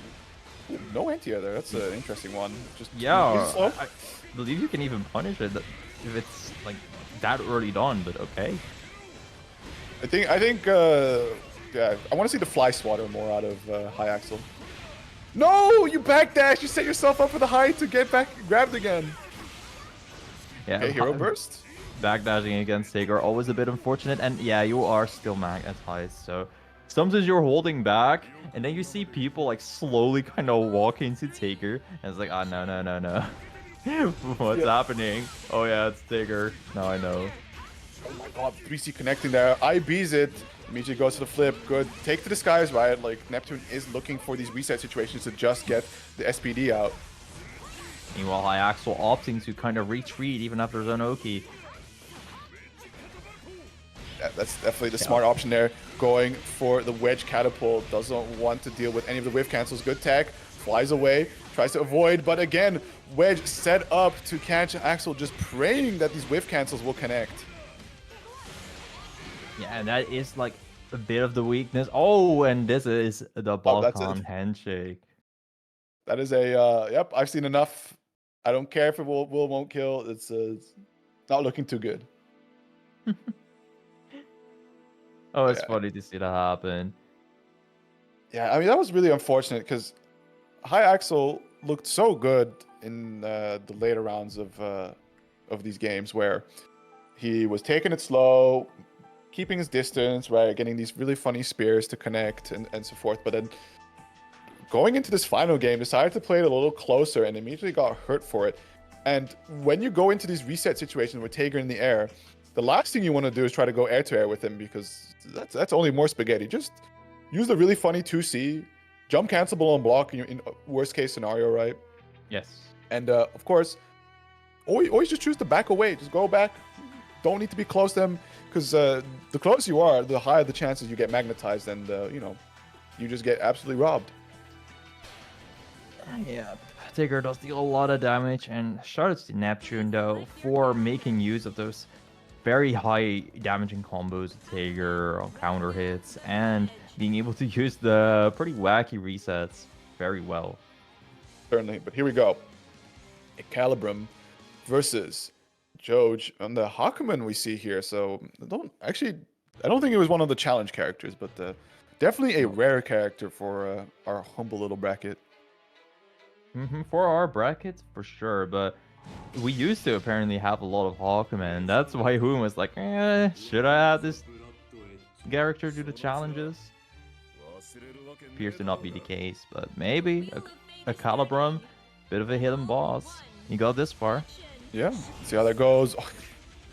Yeah, VG just lets it rip on the funny. You know how to play Hawkman. If you do that round start, you know how to play Hawkman. Yeah, just go Enma, get right in there. Good job. Playing it slow. Oh. Nice 3C. Immediately getting a solid little pickup. Going for the knockdown, right? Still not the greatest amount of Magatama, so we're not going to see the craziest cash outs for now, but the patience here. Just wants to see Joj overcommit on the approach. Nalgon with Hades catching Calibrum down backing. Always a pretty good tool. Hits from so far, sometimes you're just not ready. Also the grab working immediately. That is always pretty decent against Hawkman because all of his defensive options are parries. Ooh, yeah, good burst. Oh, and the TRM might have done an OS, and unfortunately that's going to be the round to Calibrum. Still has Joj on absolutely 0 burst gauge, so it's going to be a pretty good chance here that if you get a very nice starter, that's going to be damage that he just has to straight up hold. And another case of a Calibrum tries to go in pretty early with one of Hawkman's specials. Jiboshi not really getting hit. Patient on round start. Ooh. Oh, uses the Kishu, has the 2C link, but doesn't quite go for the air route after that. Air-to-air trading here, not the greatest amount of damage just yet, but look at the Magatama slowly building up here for Calibrum. Oh, and that JC does have a pretty nasty angle. Jiboshi not quite ready for it. A caught. Is he going for Oki? Yep. Lovely bait, but yeah, good little mix-up there from Joj, falling down to the ground and immediately going for another overhead.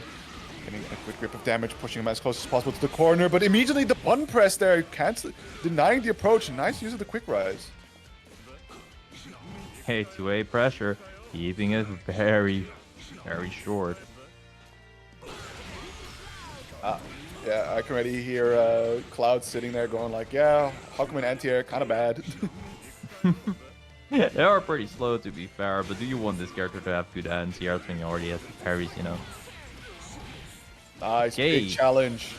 Just like that, Calibrum able to tie up the rounds. Both players burst available. We've seen Calibrum really play on the razor's edge here of the amount of Magatama he has available. Constantly, he's just hovering around 1, 2, maybe 3 for if the planets align. Definitely lost to cash out as fast as he can.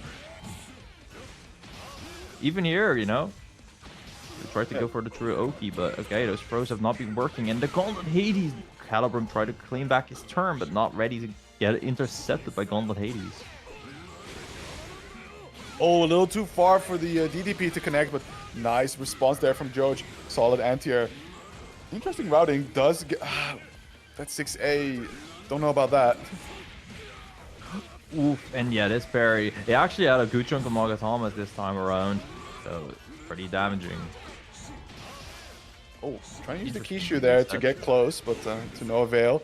Patience here. Oh my god, what a challenge. Knew that George wouldn't go into any other option. Okay, tries to back off of 4C. 2A, 2A. Okay, no DP from Joboji. Okay, there is the DP. Should do a lot of damage and actually be pretty huge for Joboji in the long run. This is a good chunk of damage back. Hawkman not dealing a lot of damage unless he has a ton of Magatamas. Oh, but here, that's a big hit. Is it enough? Oh my goodness! Yeah. Barely just the right amount of damage to close it out, in spite of all the health that George healed up thanks to the OD combo. So, Calibrum on that first game, dub. Just barely, luckily, had the Magatamas to get that confirm. I thought that would be really close there. Yeah, I would imagine he would have gone for Tsubaki instead, but no, just Hotaru and then jump cancel, getting that extra air action back to jump cancel into JC for the final touch. Beautiful. Very early anti-air. And suddenly a Calibrum just has to read on Joj. Yeah, that's something always funky about parry characters, right? Is that a lot of times when you think your pressure is like guaranteed, here they go and just throw out that frame one button that completely reverses the entire situation. Yup, and suddenly Calibrum knows how to blow up Joj. Already sitting at very red health. Oh, that was really smart actually, very class. Using that 2D and then immediately canceling just to say like, all right, deny the hit, fly straight in, doesn't even need to bother with actually IBing it. And that's just such a Hawkman exclusive thing. Like, against what type of other character should you be ready? Yeah, do you ever get to dead spike is now the question. Yeah, and the answer is probably no. Oh my god. Foot invuln from the overhead. Plus frames.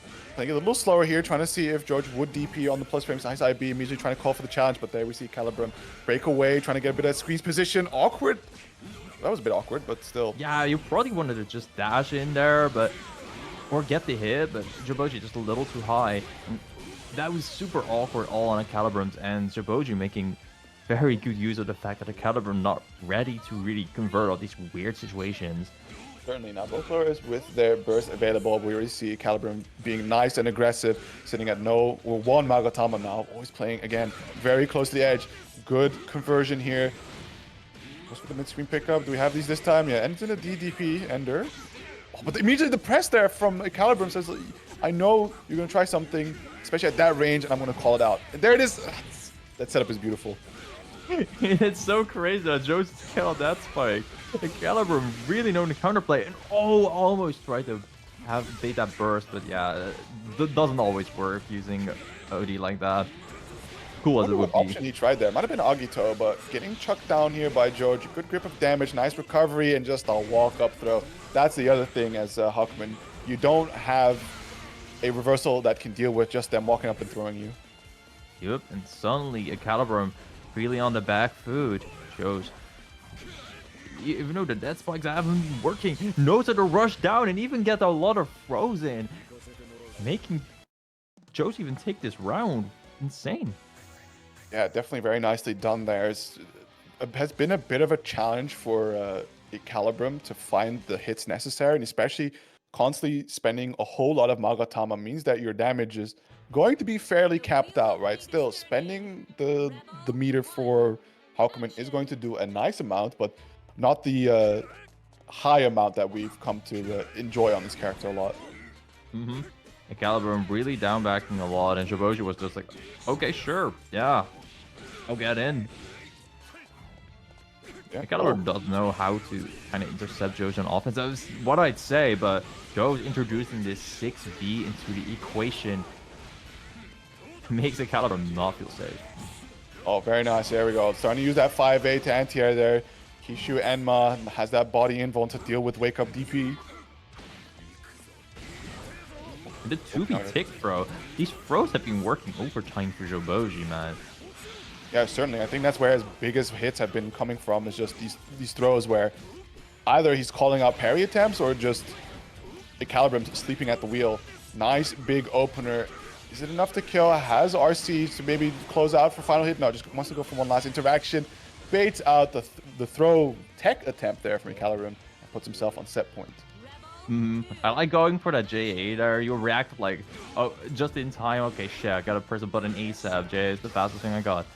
Okay, purple throw tech. Joboji still awake. Yeah, we can see 2D, right? No dead spike to come afterwards, but still, it's also an important check that Calibrim is in fact using his eyes to see whether the dead spike is coming out or not, instead of just relying on Ragnar habits.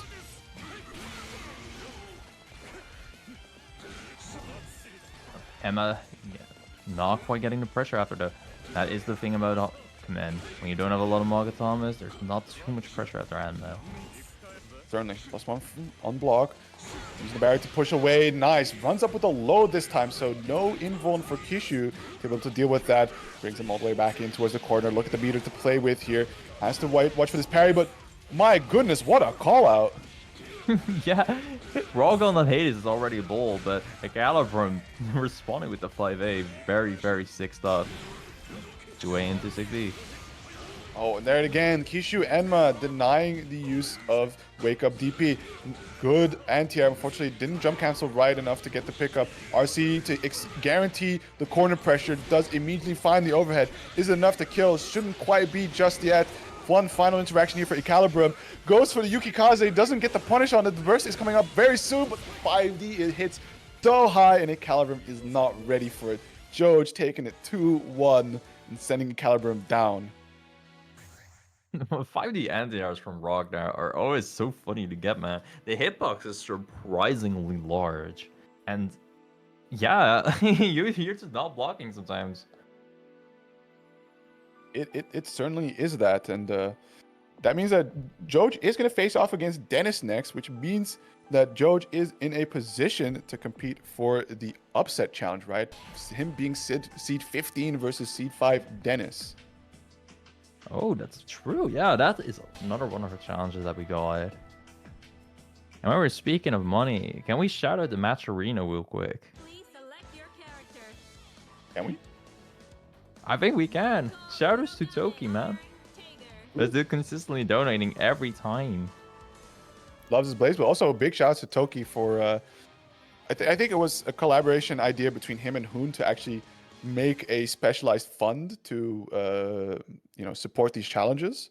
So he also laying down a big amount of cash for that. So up next we have Morph Red versus Neptune, and this one is a very funny matchup because unfortunately now to ride rushdown character you just have to play in the face of Tager, and oof. 6A anti-air. Something common from a lot of Blazeboot characters, but not Tager. This is the big Giga Jet starter. No, not quite a confirm on Morph Bars and Morph Bars. Needs the armor frame, and yeah, not ready for those purple throw situations for those at home. The way to deal with it is try to throw out as fast as possible button to try and hit him before you connect into his grab hitbox. JD not quite hitting. Oh, okay, the 6B catching the, I think 2D starter from Tager there. Working out beautifully, getting that 6K off of it. Now the full conversion? Oh my goodness, very nicely done. And with that 100 meter, is it going to be a kill? No, just opting to back away, try to run in, but immediately tech forward there from Neptune, falling down with the JB. A nice counter hit. Interesting reset. DP does land. What? You tried to get the max damage of a DP in the air, but that is not quite what you should do there. I like the vision, and unfortunately tries to go for another 6B to call out yet another reversal grab, but Neptune committing the OD to just see what he's doing. So it's like, oh yeah, I can just delay this a bit. That was so smart by Neptune there. Managed to backdash through the active frames of Morph's JC. Oh, good awareness there from Morph.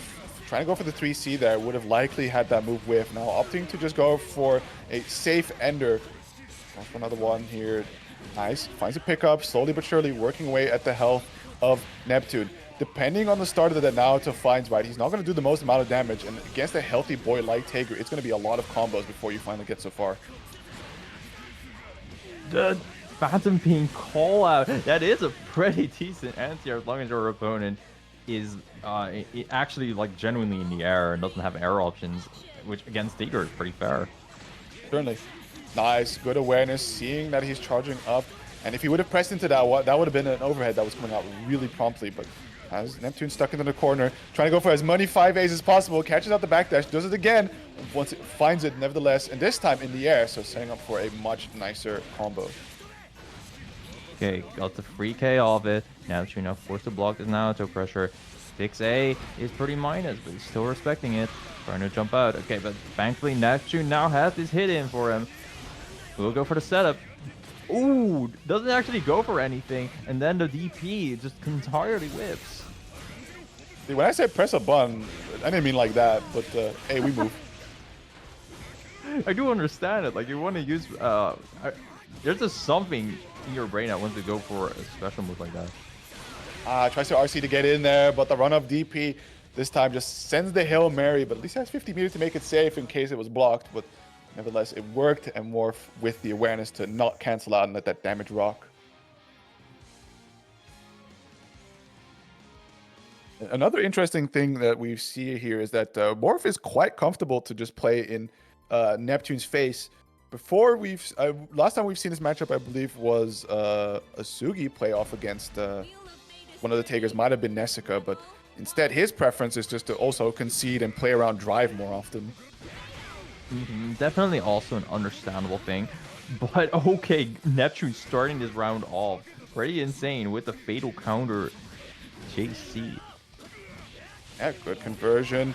Has that extra corner extension as well, but unfortunately kind of low on the damage department. So it's going to be a lot of work. Oh, that could have been a really big start if he had the confirm. Always one tough part about Naruto is getting those confirmed. Okay, DPs are always easy and reliable. Certainly. Oh my goodness, just busting absolutely through. Finds a nice counter hit, confirmed.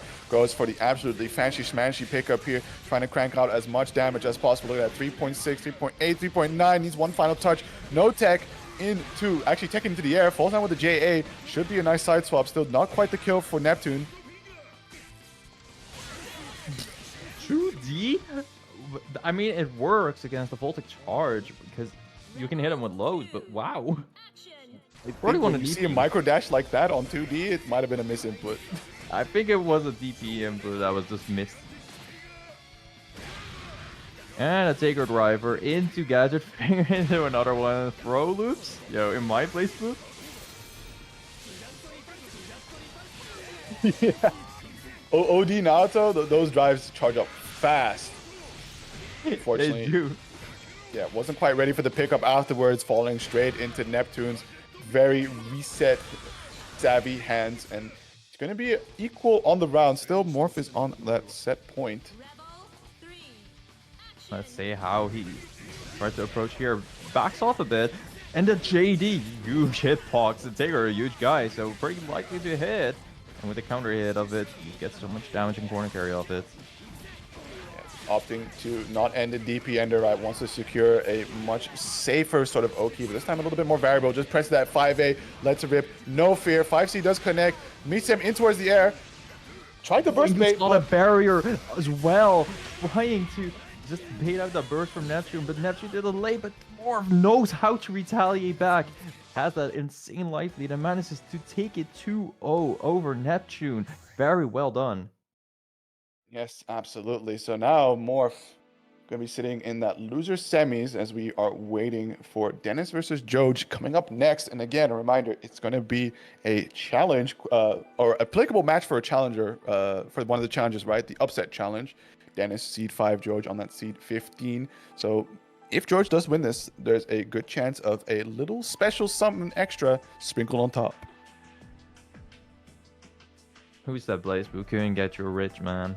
These challenges, if you just want to improve and be nasty, Yeah, they can fill that wallet, man. A whole $5. You know A how many whole beers you can $5. buy for that?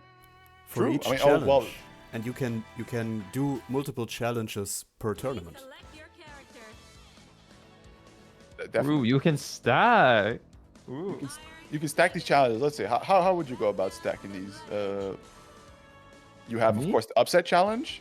You have the funny character challenge. And if Chrono did show up, you could have beaten him for the challenge. I would get Chrono to step up The wheel and beat his ass with a low tier. But let's see how Joboji is going to claim his challenge. Yeah, currently just playing it slow. You know, Tager does have a bit of good, nice range here to play with, but Dennis now finding the overhead. Will be setting up for a good grip of damage. Look at that, 3.9k, and still back into Oki you go. Joj caught blinking several times, getting caught by several stagger pressures. Okay, Gauntlet Hades. Dennis doesn't want to take that hit at all. Wants to clean leave that momentum, but Joboji just not opting to get command grab. DP's out. Okay, is he gonna keep the pressure nice and clean against Dennis? Yes. Oh, never mind. That Gauntlet Hades is highly punishable. Oh my god, Rising JA able to hit out the Atomic Collider just before it becomes active, but still Dennis ready for the interaction after claiming that first round despite having to use burst for it. Okay, and Dennis got the nice jump in. Oof, even tries to purple, but Joboji is still not sleeping at the wheel. He knows how to detect those grabs and get his knockdowns. Yeah, this is a very key part of the matchup now. You don't have magnetism applied on you. Okay, now you do, but there was a good chance there where you could just play barely outside of Tager's range, and if he does try to hit you from there, he only has really slow buttons to do so. For sure. Speaking of buttons, like Ragna has the superior mid-range buttons, and that is just so useful. Okay, nice sledge through the death spike, but you know, Joboji just bursting, keeping that momentum. Yeah, absolutely. Has him in the corner already. No magnetism applied. Waits a bit, seeing... Oh my goodness, what a press there from Dennis. And already cashing out as much damage as possible. Sets up some more magnetism. 50-50. Puts him back in the corner. And every bit of Taker corner damage with a bit of meter. So huge. Look at these loops, man. And Even using- opting to go into OD just for the flashy extra damage. I think he needed that extra damage. I don't believe that Magnatech Wheel Standard would have done enough. So good choicing there, right? Like, Okay. why bother another interaction when you could just kill him right here? So Joj, one game down. Needs to lock in here if he wants that extra $5. Rebel 1. Action. Up to 5B again, but then it's pretty good at having these round start jumps. Bring him back, catches him jumping. That's going to be the burst from Joj. Fortunately, falling straight back into the loving embrace of Dennis. And just as you try to play it slow to stall out the magnetism, you end up running back into the next hit. It feels so painful. Aggressive burst from Dennis. Wants to keep him locked in the corner, but ooh, bad time to go for an SPD. Okay, Joboji magnetized, but that doesn't matter if you just get a hit in immediately after. That was a wild reset. Instant overhead JA, full confirm. Probably take her only type of things, but nice little tech by Joj there. Yeah, was ready for some kind of interesting wake-up response, but not ready to catch it. RC to keep the pressure running and very well set up into the tick throw. Oh my goodness. I was worried that Gauntlet Hades wouldn't connect, but it does. Joj very familiar with his own character, of course, and it's going to be taking the first round in game 2. Okay, these 5Cs, they are Ragna's highest range pokes, so it does work out pretty decently, but not if you don't confirm after. Okay. Joj finally sleeping a bit, not attacking there, and then it's just so much damage off this. Is this gonna be like 4 games? Nah, not yet. It gets close, but, you know... Ooh! Quick rise, sees him goes to the air, and also, come back here, I'm done with you. Does so much damage, it kept going, 4.9. I was just quiet because I was like, what do I say about crimes like this, man? You don't speak. Or unless the Taker does it to you. I was expecting the damage to end at some point and him just going for a Spark Bolt funny reset, but nope, it just kept going. Yeah. Okay, that's by getting Sledge. And Choboji immediately just bursting that. Every time he gets Sledges, he's like, no, no, no, I hate that.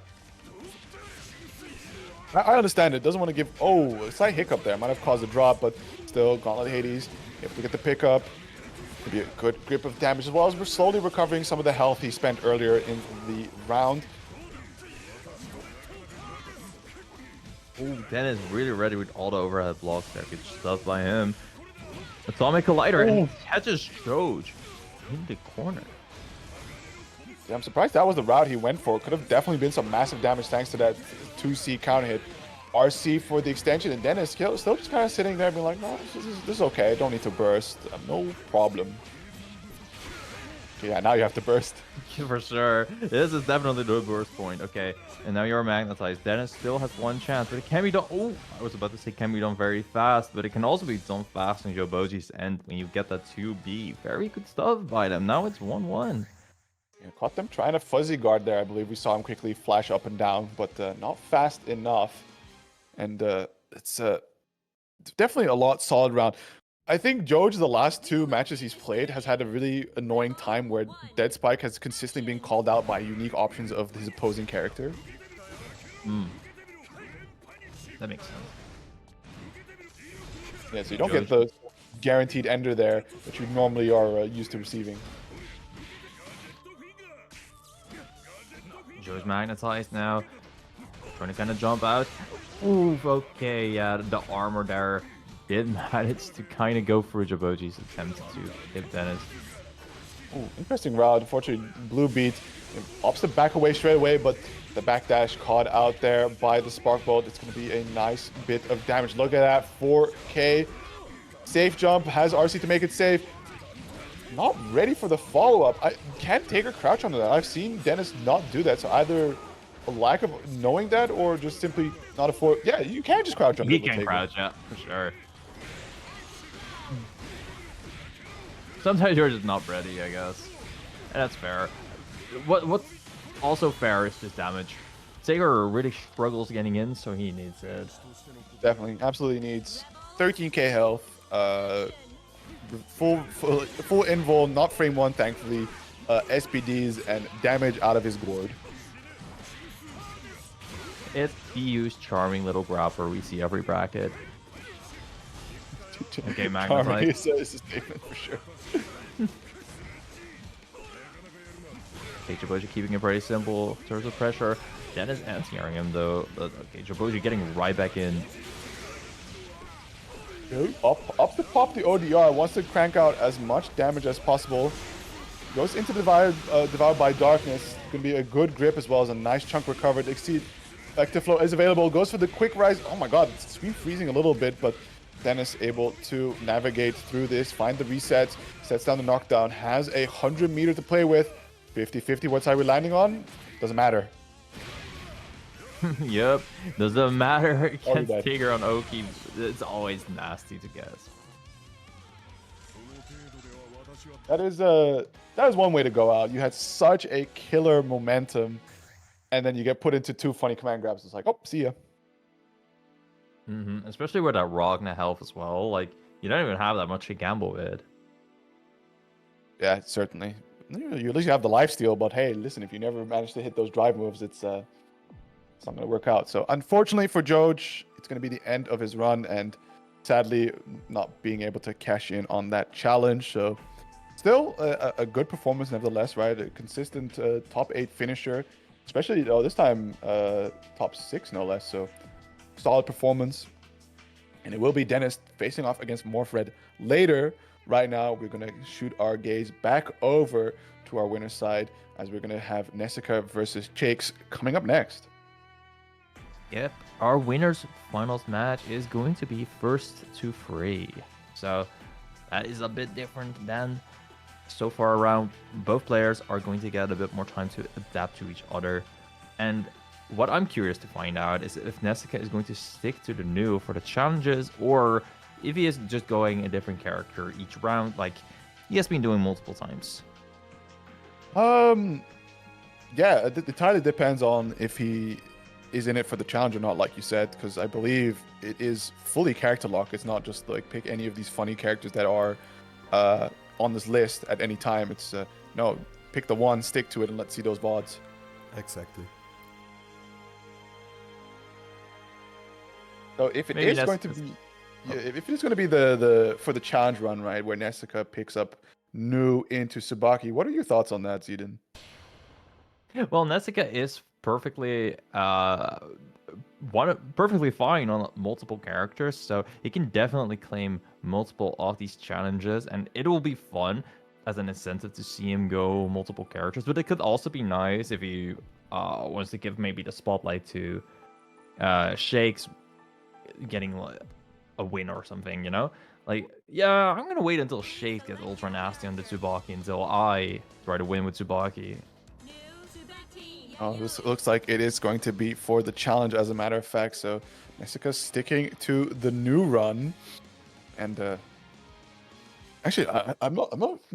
I believe the discussion has always been: does Tsubaki have something to be able to get through projectile hell? And I don't think so. Not really. Maybe Banana Super at 50 can be kind of threatening, but yeah, that is later into the game, and Beatrabel is not that wild in BBCF. Yeah, I like that aggressive burst ride. Puts him right into the corner, sets yourselves up perfectly, and Nessica says like, yeah, we're not going to be doing any of that. Yeah, both players immediately using their resources. This is going to be pretty honest neutral what we're seeing then.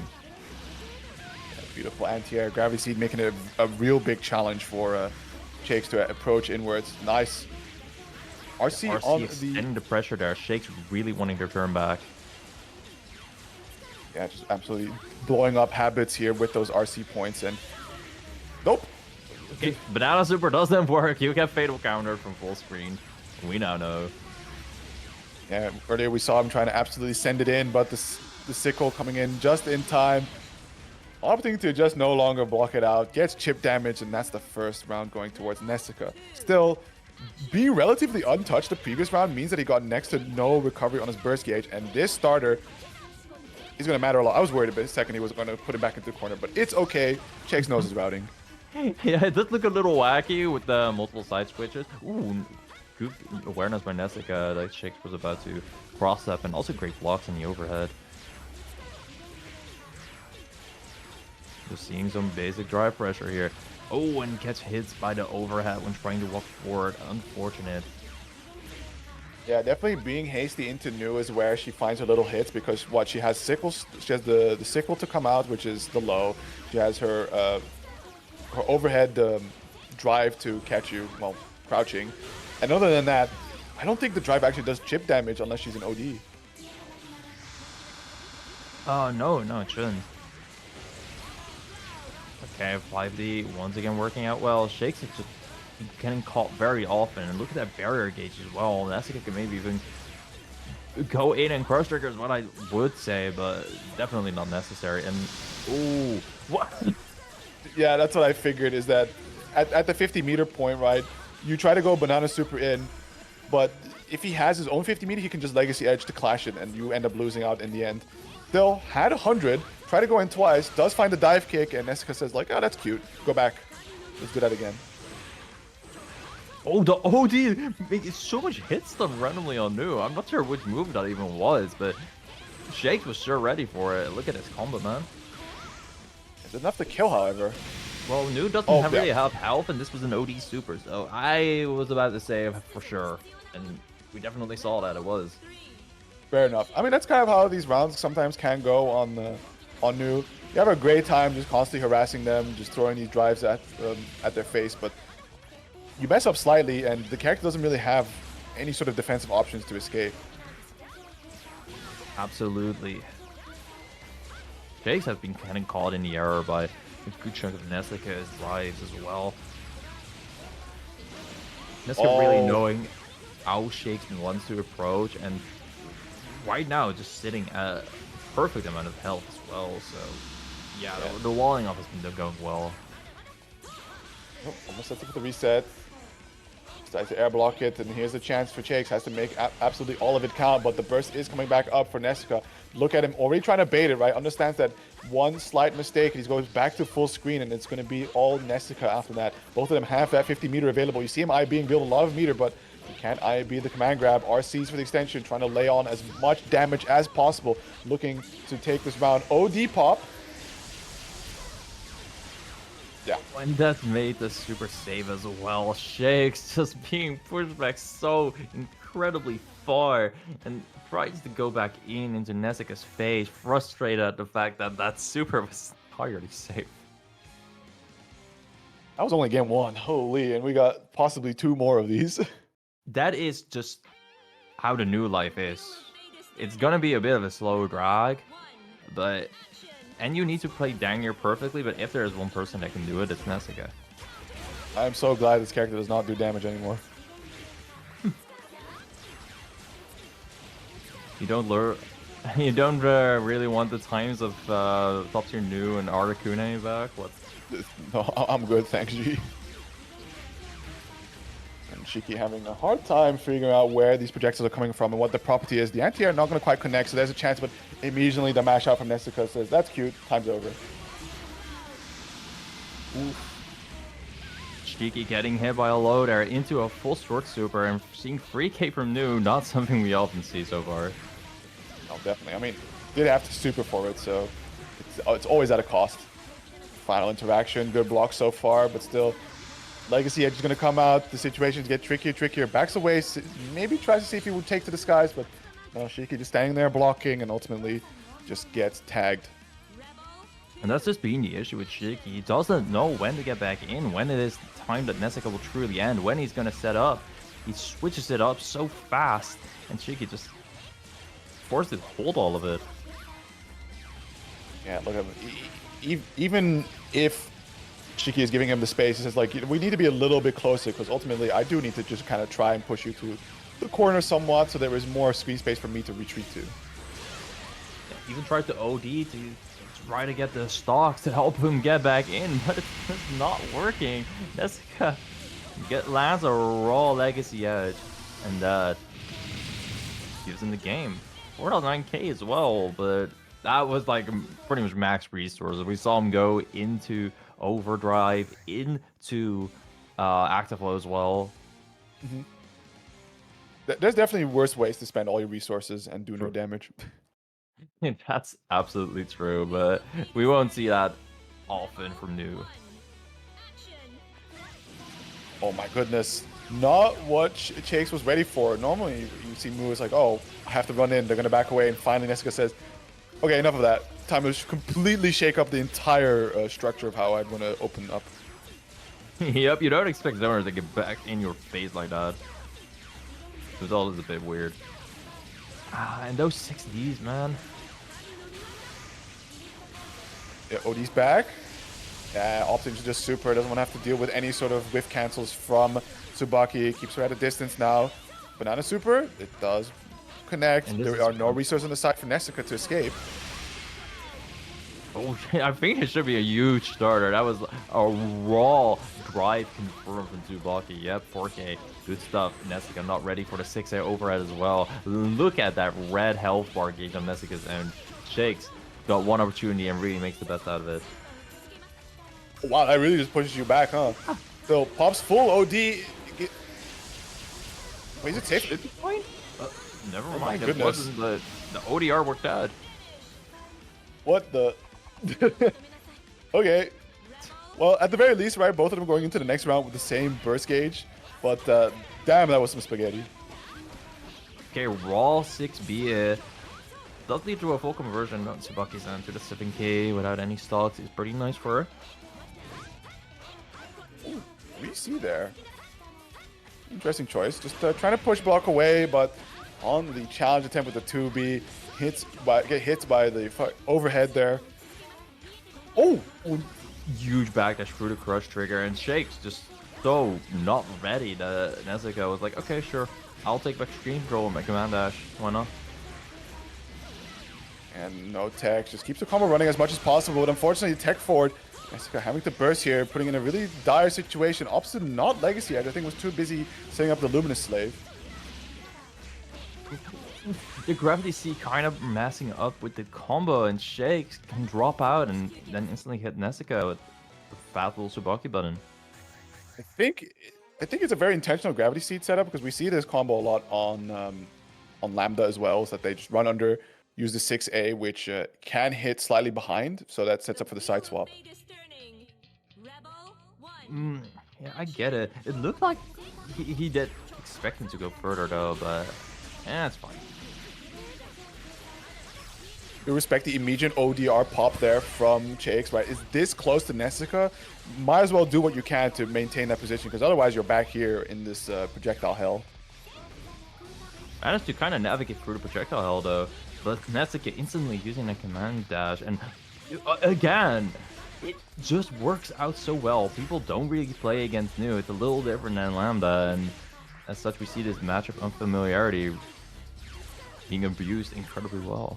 Absolutely, just going left and right, finding a couple hits here and there, but it's all up to the, so far the hits have mostly been out of mistakes from Chakes trying to push through, because at this current situation, this massive of a life deficit, you do just have to try for it. Oh my god, I was able to slip through the Legacy Edge. Here's a bit of a dead zone, so that's a good matchup knowledge.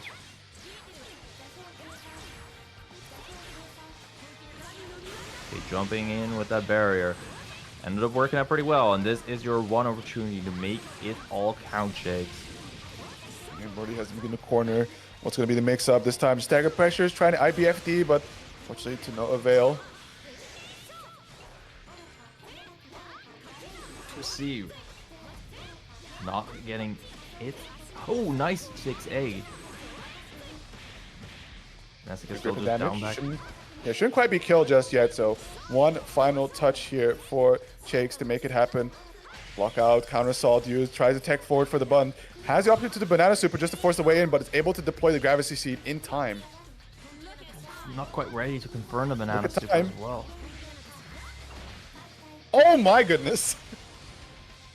And yeah, that's what we were saying, right? Like, Shaky likes to go in with a jump barrier block. Nessica now kind of caught on to that, and with a hard call out. Speaking of hard call outs, his round start is really good for him as well. Yeah, laying on the damage, puts him in the corner. Luminous Slave is activated. Just keeps the distance from, running the pressure from a distance, and already the invisible overhead coming out, layering up more and more damage. Oh, doesn't get the further pickup. Tries to run in deep. The patience here from Nessica, unfortunately, not really being rewarded. Stuck in the corner now. Gravity Seed slips away. Burst is available, but you can't from that distance, unfortunately. Does try to OD, but gets caught on the backdash. Still techs forward. Nice air stall. Able to bait out the anti-air. No burst available for the time being. Alright, and with the Oki for Shakes. Just 5A, and Nessica tried to ODR, but yeah, just really respect the Shakes. Oh no, the jump in caught out by the super, and Nessica able to take it 3-1. We did see some very impressive work there from Shakes to slowly but surely try to recover and adapt against the options from Nessica and really, cement the pressure that he was able to achieve whenever he managed to score Nessica in towards the corner, because those were some really critical runs he did. Yep, and who knows, maybe if Shakes is going to get back to Grand Finals, then he can show some of that good adaptation, some of that more new matchup knowledge that he received for his own advantage. But that is only happen after Morphrat and Dennis are going to duke it out in a first to two.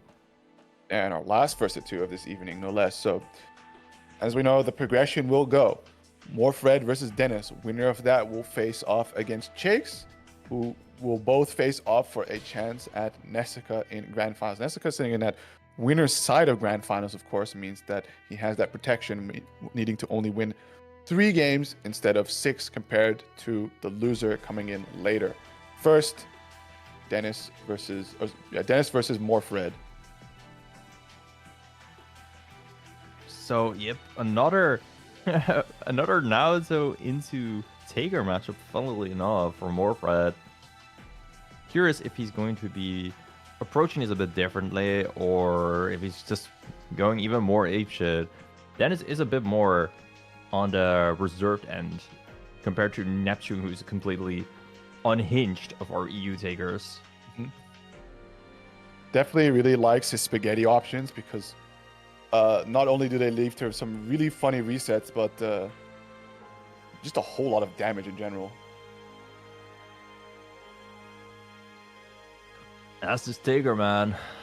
That guy shits out damage like it's nothing.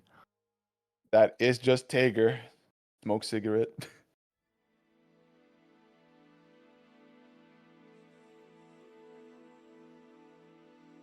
Which one are we Just sitting here waiting on Morph. Oh yeah, Morph. No, Morph is in the room. Interesting. We're waiting on something. Vibes. Bobles. Just checking the dust loop one more final time. Which frame is Tager Drive or Invul again? On which frame does Tager die from a heart disease so I can move on from this character? He dies on the 101th second. So Amazing. Try to survive 2 seconds past the clock limit. But here we go. Morph Red versus Dennis. And we see a little bit of that patience come out here from Morph, looking to try and catch out a bad response from Dennis. And already we see he's going for a safe confirm there. Nothing too overcommittal. yeah, very good air-to-air sequence by Morph. Fortune doesn't hit the micro dash there to find the really spicy extender, but finds another low. Opting to just bring him back down to the ground. And again, keeps the pressure going. Simple confirm. And that's just the thing with Naruto, right? As long as you get your DP knockdowns, you're good. Certainly. But we do see Morph really favor going for the CDP knockdowns instead of the DDP.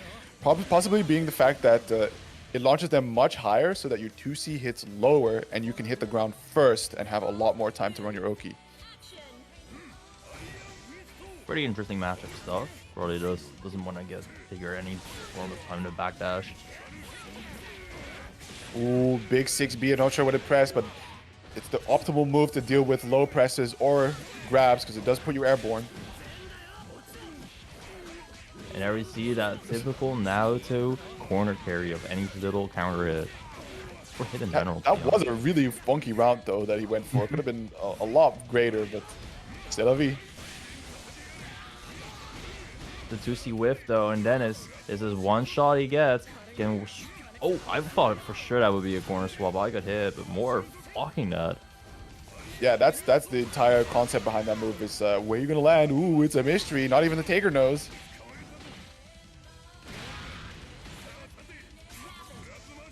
Oh, bring it up. Where's the 50-50? In the corner you go. And this time also going to set up very nicely into a good grip of damage. Just instantly closing that life deficit, even taking the advantage over Morph. Yep, life advantage is right there, but it does not matter if you get hit by a super in OD. Yes, it does. No, it doesn't. The OD drive moves, just being faster, really caught him off guard, Mr. Dennis. Because that full take charge doesn't really work against lows. And Yeah, but I'm surprised to see the Voltaic charge there. Bro, did he not have Spark Bolt? Yeah, it could be. That would make sense. Way more than full take charge. Because it's completely the wrong direction to accidentally mess up for Spark Bolt, right? Voltaic charge, core circle back. The Spark Bolt half circle forward. Alright, DDP ender this time. Catch it. Tager's so big, catches the roll with 5A. Awesome. Oh yeah, that does often work. It's pretty funky in this matchup. Yeah, and a 5B. Oh, really, really good starter pressure by him. Even forced the burst out of Dennis and still keeps the corner.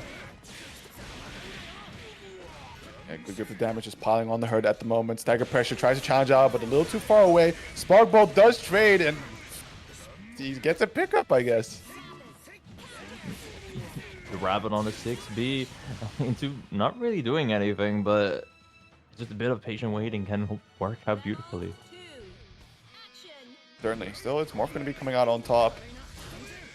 No burst to his name, calls out the 2D with his very own, and just like that, the full coast-to-coast corner carry combo, just the staple we like to see on Naoto, because it just brings you right back into his ideal situation of running that stagger pressure on you. Yeah, Morph has these good combos. Ends with a JD, pretty good knockdown, but oh, not quite ready for the backdash on Dennis. And Dennis, this is going to be a good bit of momentum. You can swap the corner if you want, but Morph with that DP reaction, that's actually so smart. Yeah, and it has to burst here, because otherwise that will be all that Morph road. 2D does trade. One of the really raw attempt there to hopefully connect. 6D, a big anti-air attempt there. 6A catching out the jump. Sucking Morph in there, really surprising him.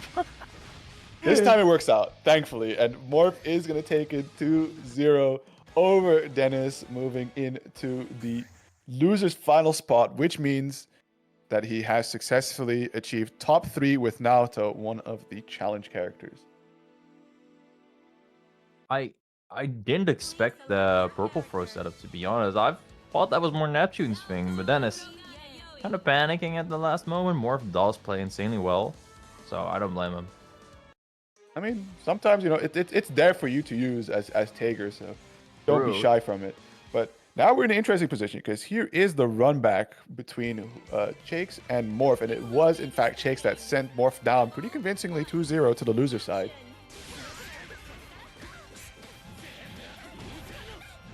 Low pressure, able to find the conversion. Unfortunately, the starter is a bit lacking, so he's squeezing out as much damage as he can, but oh, it could be so greater. But speaking of greater damage, it would have been that if he didn't drop the combo.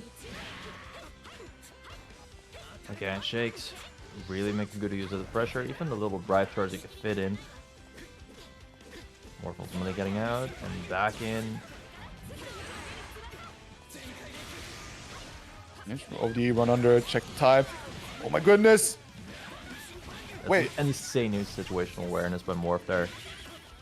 Oh my god, utilizing the OD dash storage that that Naoto gets, because normally Naoto gets to store Enhancer special for one move, right? So you do dash normal into Enhancer, but in OD it's 2.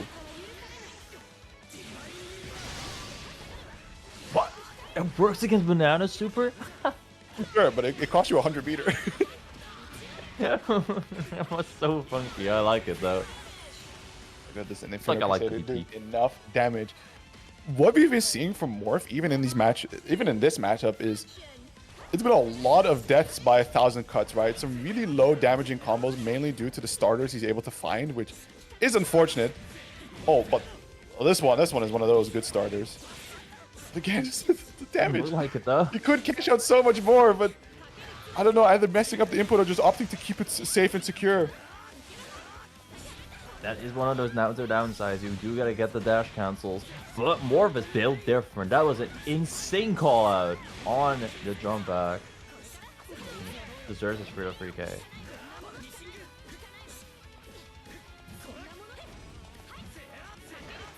Okay, both go for the players overhead is on- kind of juking it out.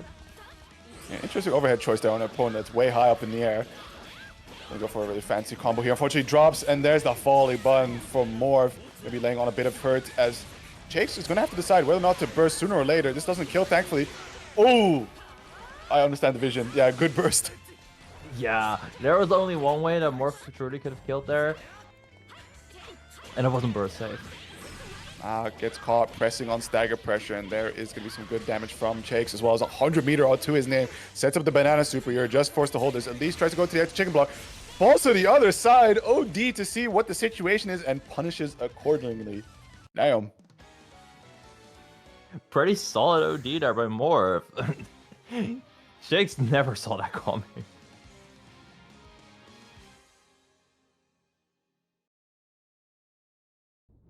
Alrighty. Morph really speaking kind of the star of the show, really getting his pressure to start up way more often. I think he might have messed up the IBs there, because just getting regular hit there, no counter. Something didn't go quite right, but good catch on the backdash there from Chakes. Slowly but also surely working away at the health. Morph does go to the other side thanks to the enhancer DP and bursts him right back. And okay, that was so difficult to deal with. Morph didn't expect to really tech out right at that moment, and Shakes hit him with the overhead. People tend to down bag in general, so get him there. Yeah, really aggressive button press there on the wake up. The respect from Shakes being stolen here. Does go for the DP through this situation now. Overhead connects. No DP here from Shakes. Looks at the situation, says like, oh, we can hold the damage, and the 3C whiff is not ideal. Tries to cross over to the other side to possibly bait out a DP. Smashers in. Oh, not enough Save. momentum. But it doesn't quite have that much range. It does feel like he just leaves across half the screen sometimes with that 6A, but that's not how it truly is. Playing it slow now. Trying to jump in, looking for the opportunity. Excellent 2B, but that is a catastrophic drop you don't want to see happen because in the end, right, CDP still has that full counter hit recovery. Great catch on the jump in with that 2C by Morph. Yeah, smart burst. That might have killed, but excellent spacing on the DPs, gliding right through the projectile.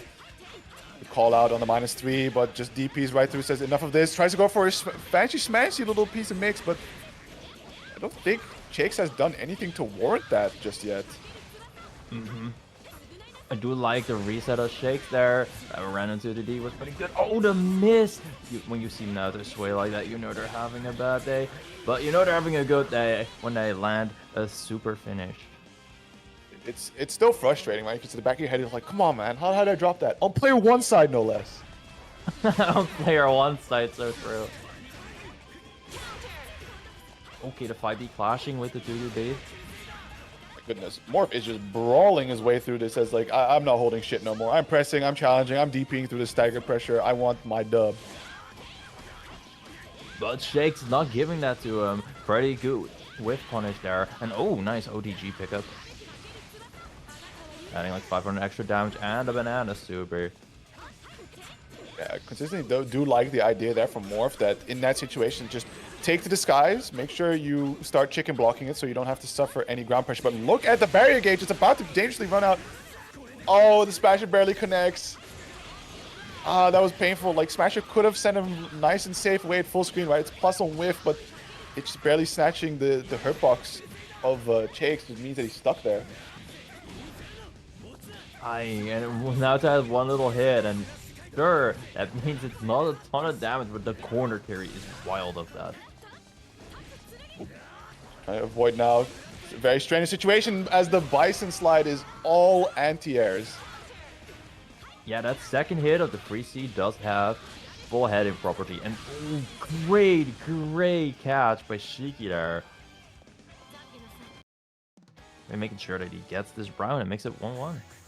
Yeah, this is really close. Now the question is it close due to it like Shakes getting better and better the matchup, which only means it's gonna be worse on out here from Morph Red, or is this just the way it's gonna play out for the next possibly was it 3 games, 4 games? Let's see if we can see our players adapt. Uzis. Very early burst with Morph. Ooh, no, the burst bait. Fair enough though. I think every time Shiki has suffered one of those big Naruto counter hit starters, he has bursted it. So it was an appropriate call out attempt. Yep, but fair bit of restraint by Shiki, trying to adapt to how more, or honestly predicting the adaptation more so. Okay, that was a bit of a funky Phantom Pain, and Shiki knows it. 2A's him, even supers and gets the kill. Whoa, good combo, nice one by Shiki. Yeah, Morph is really relying on some of these really Hail Mary type mix-ups. 2 times now we've seen him go for the Enhancer Phantom Pain to try and possibly call out a DP, or maybe just this time they happen to be stand blocking. But everybody who's played the game long enough knows that Naruto's do look for that funny reset sometimes. Speaking of funny, we had another Bison anti-airs, but that one was just purely a low profile. Look at the momentum Shiki got off it too. Morph all the way back to the corner, forced the DP out. Nice, Red connects. Gets the optimal conversion to be able to side swap as well, putting him right back in the corner. Now this is some Naruto damage we're used to. Oh, a nice extension after the 6B. Naruto doesn't really get on anything truly off that. Nice got meter, but also can special cancel. And okay, nice stagger pressure catching Shiki out. You really wanted to jump out there. Understandable, Yeah. so. I respect the really sweaty finisher. Just go a couple hits, banisher. Yeah, it's just nice for the mental as well. Yeah, this is a bit of a rough start. Put into the corner already, and we see the meter build, the special meter build up here for Shiki. So some of these enhanced options will be leveraged very soon. And there's the overhead. No pickup, fortunately, there for Morph. Tries to sway, but gets called out by the low. He's already half health down, still sitting on that burst. Yeah, and the jump, safe jump. Oh, tries to crush trigger, but Morph just not taking it, instantly DBing out. A little too far for the take throw, and just like that, stuck into the corner again. Stagger pressure is going to work out very nicely here for Shiki, and as well as the confirm on that, no less. Good amount of damage for a 2A starter, and this should be guess for game for Morph. Still has the burst available though. Yep, and Morph just really looking for anything. Tries to throw, and Shiki immediately ready to intercept. Morph trying to get back into the mid-screen. But now he's back there, and ooh, not quite the greatest point to challenge Shiki with that fireball out. He has been trying to do it sometimes with the DP, right? But the issue is you need to be invul, otherwise the projectile is going to trade. It's one of those cases where it doesn't matter that you know what Tsubaki is going to do. Like, it's gonna be highly advantageous. Yeah. Okay, going back to the menu here. I think they might just not know that it's first or free. No, just take your time to go back to see somewhat CSS, right? Rethink it out. What's going on here? Do we have maybe any pockets? But you are going. I mean, let's see. What's the wording on the Naruto challenge? Because you did make it to top 3. Yeah, reach top 3. So at this point you can't. Oh no, okay, switching allowed all tournament. Never mind. Good caveat there. The wheel of fate is turning. Wanting to these players to be somewhat loyal, even if for just a day. Rock Kite though, hitting Shakes, trying to backdash in the air there. Patience here from Shakes, but unfortunately it's opened up by a throw.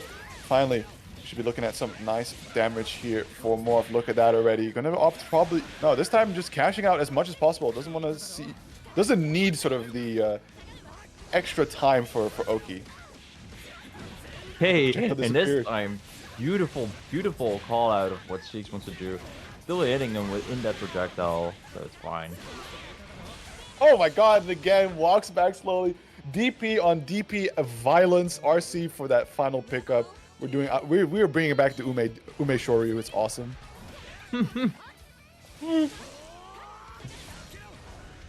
It's more of a new reincarnation of Daigo, just replaced Blue.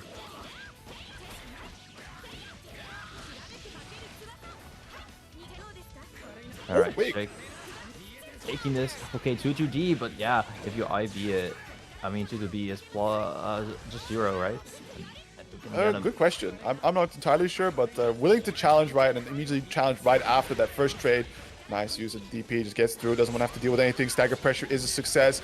Gets the counter crouch confirmed to go with it as well, and that's Jake stuck into the corner. Does have a good amount of meter to play with as well as the OD, so options aren't entirely gone. Tries to crush trigger overhead, but ready for the DP. Yep, and Jake's really trying to equalize, trying to floss Morph up, but using that OD to instantly see where Shakes is at. Trying to chase him down, but look, all that meter that Shakes has to play with here. Does find the quick projectile into the dive, but Morph is now stuck in the corner trying to IB, build up as much meter as possible. Is in that red bar as well, so will be building that meter passively too. But overhead connects, and that should be the round.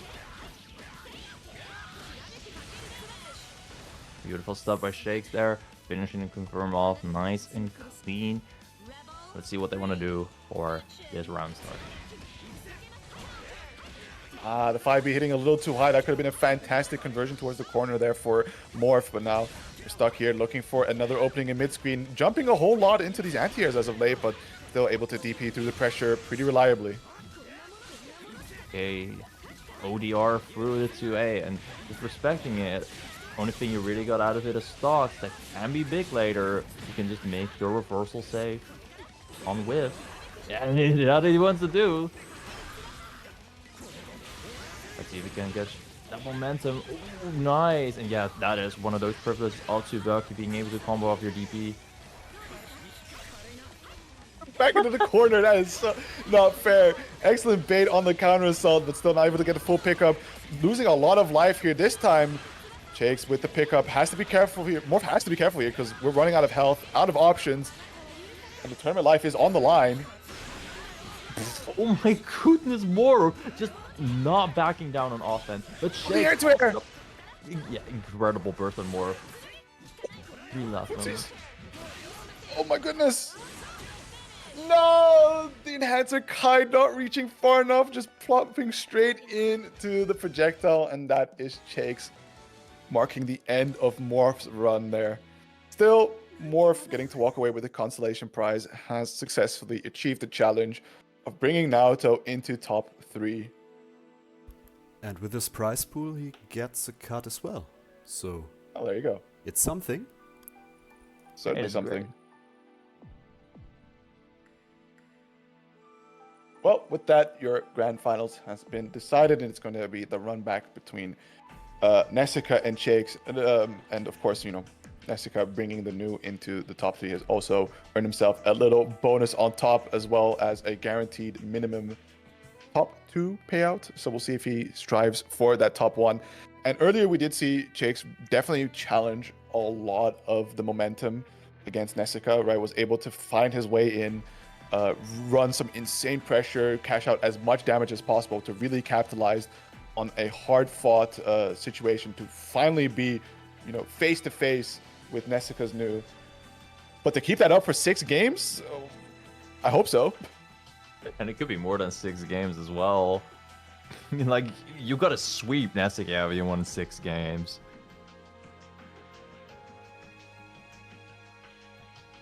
Just sitting here waiting on Nessica to pull up.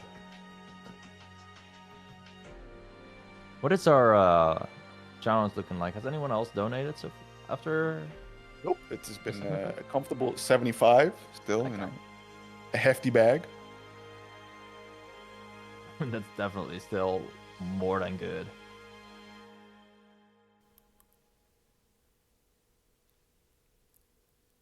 Actually, considering that we're about 5 away from 80, if we do ever hit a consistent 80, that does mean that Hood can apply for Maturino codes.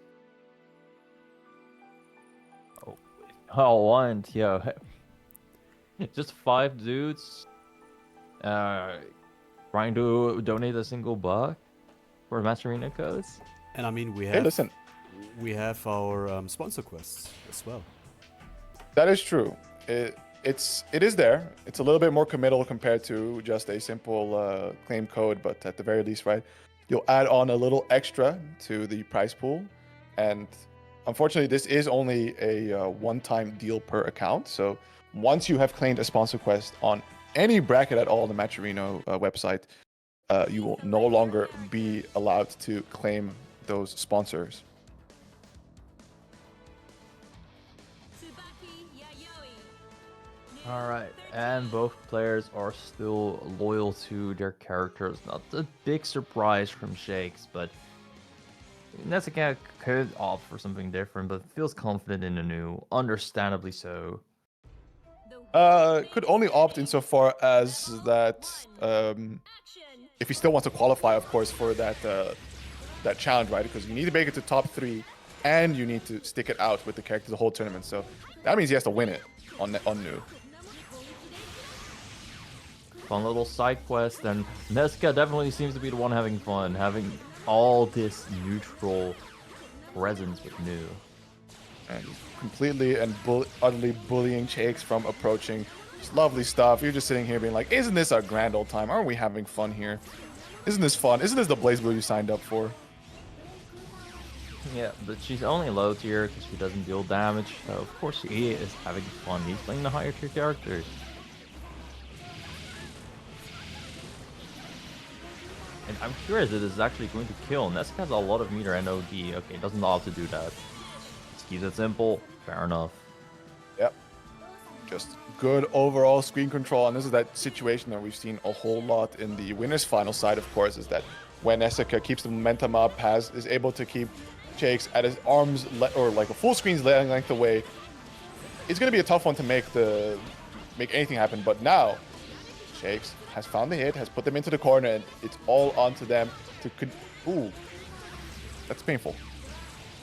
That definitely sucks. But what also Ooh. sucks is getting your burst baited. Shiki locking in the moment he gets in. Sometimes there is not really winning against zoners. There's only robbery. And Shiki is robbing Nessica for sure. Oh my gosh, getting Nessica with the no tech. Look at that red health for Nessica just dropping at the end of that round. Wow. Fantastic stuff. That's the key to all of this, right? Is that when you do finally get face to face with Nu, you need to make sure that you keep that pressure going at all times, because all she has to her name is going to be the burst or counter soul. But on offense, she is pretty threatening. That 6D was off screen and Shiki was not reacting to Nu's pose there. Another thing we see the way Nessica find openings against Shiki is instead of just running the full string of drives, just cuts it short a little bit, like in a really awkward spot where Jakes is kind of just second guessing, like, should I start running? And then the moment that he does decide to run, went straight into a drive. Back to the neutral, but then Shiki gets intercepted by another 5D by Nessica. He kind of goes unpunished, but Nessica still got the hit in. Like, it wasn't a counter hit. It was just Shiki not blocking low. Yeah, it was a very smart decision there also from Nessica to see that projectile falling down. Said, "Oh hell no, we're gonna run in here. We don't need to give Tsubaki any free means to approach." That's also just funny about Nessica's Nu in general. Like, this guy is not afraid to run in as a mix-up. Certainly. Here we go. Very strong, confident opening from Shiki. That is going to be the burst from Nessica, but the Bison Slide gets right back in, and this time a fatal counter. You know, Bison in SS6 wins versus zoners. He's like, okay, you know what? I need some of his energy. Let me channel that slide. Yeah, gets right in there, and good anti-air. Going to be doing a nice amount of damage. Able to get the pick up off the dive kick. It's going to be extending it some more, but it shouldn't quite be kill. Tries to look for the no tech. Counter assault. He can do it. But Nessica has gotten perfected on Shiki before, so it'll be still rough for Shiki. See, now I would almost just look at it like, what if you just run the timer for like 50 seconds? Because you know what chip damage does Nu have? The issue is, like, if you are overly passive against Nu, she does have an unblockable, right? And her mix-up is a bit better than Lambda's, I'd say. I suppose. Because, like, being hasty does offer up the opportunity here for Nessica to find openings, right? Get really close to closing out the round, but oh my goodness, the dead zone. Ah, very nice. Yeah, you saw that startup of the DP, but yeah, he's still being a bit later. Worked out well for Nessica, and so much barrier gauge getting depleted here for Shiki. Oh no! That was very unfortunate. I think he thought that he could OD through the full pizza cutter, but that's not how it works against Nu. Yeah, fair enough. Also, what was an interesting interaction there at the last bit was that Nessica got his Exceed Excel, but of course, because he bursted earlier in the round, means he was ineligible to receive the active flow. The game just wags its finger and says, no, you don't get that. Oh, and 2 times Nessica has now been gotten hit by overheads. First the 2-2B, high profiling the 2A, and then the 6A, which is a pretty mean button of Tsubaki. And Super gets him in. Very nice. Abare just gets right out of that pressure. Still has quite a bit of health to work against before equalizing the deficit. Oh, but that's going to help for sure. Yeah, and this gravity siege just makes it so you can't really approach Nu. Trying to go back and maybe get a bit of a stock. But oh, Neseka are running under the fireball. Very good counterplay by him. Does that really count as a bar? Nesca, I beat that. You would IB it to set up the Abare. I don't know. It looked like he just skipped the part of the counterplay and was like, let's go directly into throw. Fuck it. Yeah, you're not ready for it. I mean, like, how often has Nesca thrown it? Because, like, so often we've seen him prioritize to just, you know, take screen distance, throw funny drives at you. Yeah, it's Just like, mostly yeah, right, runs away. And sometimes Neseka is just like going in from a very far distance with like some command dev and then throws. Backs away, nice. Catches the forward tech. Just all around, very good position here for Nesca. Just sitting on that 50 meter as well, because Shakes is slowly getting to that banana super, and you know, having that 50 on deck to just legacy edge and deny it is going to be very helpful for sure. Yep, and a gravity there's- super gonna be pretty decent here to make Tsubaki not moves, what I wanted to say, but you can also still legacy edge. Did take a small trade, but you'll take that any day.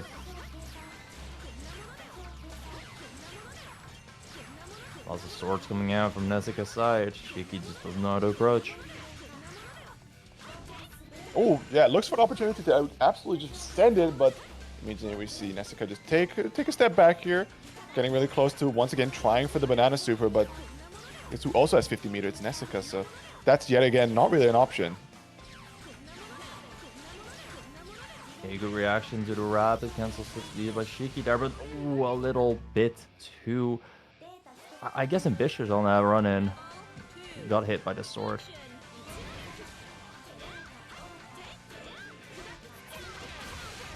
Oh, that is pretty plus when you just don't block it at all.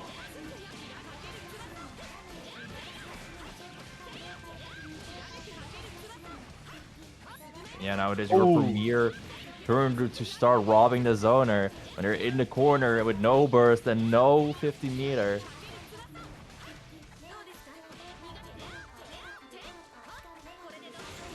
Overhead does connect, and Shiki just looking to landslide this round away. RC for the extra damage, and that will do it still. Nesca is sitting on that tournament point, so Jack's gotta lock in. Oh, another 2B round start again. Not what you'd expect from Nesca playing a zoner, but yeah. Okay, good burst by Shiki. Here's your set point, but okay, Nesca caught your drum backs. Wow, massive damage, 300k. Yeah, good grip, and we're back to the zoning. Does find a quick counter hit, but not able to convert off of it. Sitting comfortably on that 50 meter as the passive meter is being generated here by Shiki, so the banana super will be on the table very shortly. But just opting to let the legacy edge rip. Up and ooh, both of them all hit at the same time, but Shiki's still able to block low there.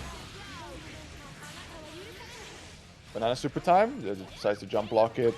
Don't suffer any mix-ups, but that does give a lot of screen space to Shiki, but just runs in, presses, denies whatever option that Shiki might want to go for. And again, we're stuck here at the full screen situation. Doesn't get close enough to press and still has to defend out. The barrier gauge is starting to run out. We're looking to be a little bit more selective on what we are barrier blocking. But that's hard when a legacy edge is in your face right there. Okay, he wants the enhanced banana super with the OD. This is your time to go in. You have 5 stocks. Okay, this is burst safe for just a little bit. What's the Oki gonna look like? There's going to be no Oki. You're going to get bursted out, son. As we're back into the zoning gameplay. Oh, yep, that's the way it goes out. Tries to set up the banana super, but the 5D just flies in and ends it all. Nesca taking it 3-0 over Shakes and doing what I believe is a full run on new. We're going to have to verify that, of course, but if it is the case, that is a top 3 finish, which qualifies him for the successful completion of the challenge. Well played to Nesca. A little bit anticlimactic ending, but that's just how it goes with zoners, especially new, because like Your combos don't deal a lot of damage, so there is a decent chance that this is gonna be a straight hit, right? Yeah, certainly. I mean, definitely, Chakes was looking to be a lot more selective with how he approaches, especially being one hit away from it all ending. So you can't just randomly swing out Hail Mary style. You do have to run in and just try to take as much space you can on the screen, but still approach it at a very defensive stance at each step. And well, at some point, Jessica does have the tool to just say like, nope, go back, full screen, let's run that situation again.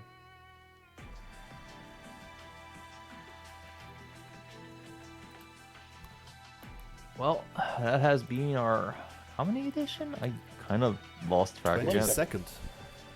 This was our 22nd tournament, and we're actually close to 1 year. So in 2 tournaments, so 1 month, had to be quick math. We're actually at our 1 year, what is it? Celebration thingy. Anniversary. Yes, anniversary. Thank you. So there will be some slight changes. I'm planning to do a video with all the contestants who have played during the past year for the pre-stream. I'm on my way to reworking our HUD UI so that we get a little better experience for the watchers at least. And yeah. I mean, we introduced the challenges this week, a few days ago actually, and we already have 2 achievers. I think Nessica can be trusted with this, but I'll look up the replays anyway. But Morph made it with Naoto to top 3, so there's another challenge already off to a good start. And it wouldn't have been possible without Tuki, so he enabled us to actually do that, which is I'm really thankful. So yeah, and of course, I mean it's a $75 prize pool, and it wouldn't have been possible without the contributions, and that of course was Tuki and Euchre this time. Thank you both so much. You're welcome. And yeah, I mean there will be more events. Maho is back with his Monday beginner pen, so don't miss that out. On Wednesday, so tomorrow. No, Wednesday. Yes, Wednesday. Monday, Tuesday, Wednesday. Tomorrow. Yes, Wednesday. On Wednesday, there's the normal weekly from Maho Jojo. On Thursday, there's Don Whippo with his open lobby in the Germany Open Lobby 1. On Friday, he's usually doing either his dojo, or he's doing the Ranked Friday, where he's active on Ranked. So Friday is the best day of the week if you want to play some Ranked matches on BlazBlue. It's always someone there to play with. And on Saturday, Potato is going to do his weeklies again. So almost every day of the week has a BlazBlue event. The game is not dead after all. Fog. BlazBlue not that for real? Wow, really? I thought Adi Shankar was about to kill it. No, if anything, it brought a lot more attention to the game. Attention, unwanted attention. It's like, oh no, we like our little space under the rock. Don't lift it. Don't look at the cockroaches there. Stop. Ragnar, my fucking brother, I'm gonna fucking kill you, you fuck. Okay. Also, if we may, this weekend it's also going to be the ZF edition, so I will be there, Zidane will be there. We also got Maho pulling up, and Tatman, Daedron, Scar Novak, all going to be dueling it out in our BlazBlue bracket, so tune in for that if you have some time. Well, otherwise, there's still a chance to show up if you'd like. We haven't closed the signups just yet, but we do appreciate people definitely checking out the stream if that suits your timing. The Zero Fundamentals XXL. Yeah, that one. Let me just This drop weekend. the link. The link is in the chat if you still want to join up, or if you want to know the timings to tune in. Yeah, we should be posting the schedule there fairly shortly, but for now we do have a preliminary one where we will be splitting BlazBlue across 2 days. Day 1 will start it at 6, and day 2 will start it at 5 p.m. Alright then. I think that's all from us. Thank you everyone for playing, for commentating, for watching, and for contribution, of course. And we'll see you again in 2 weeks. Have a good one. Bye bye.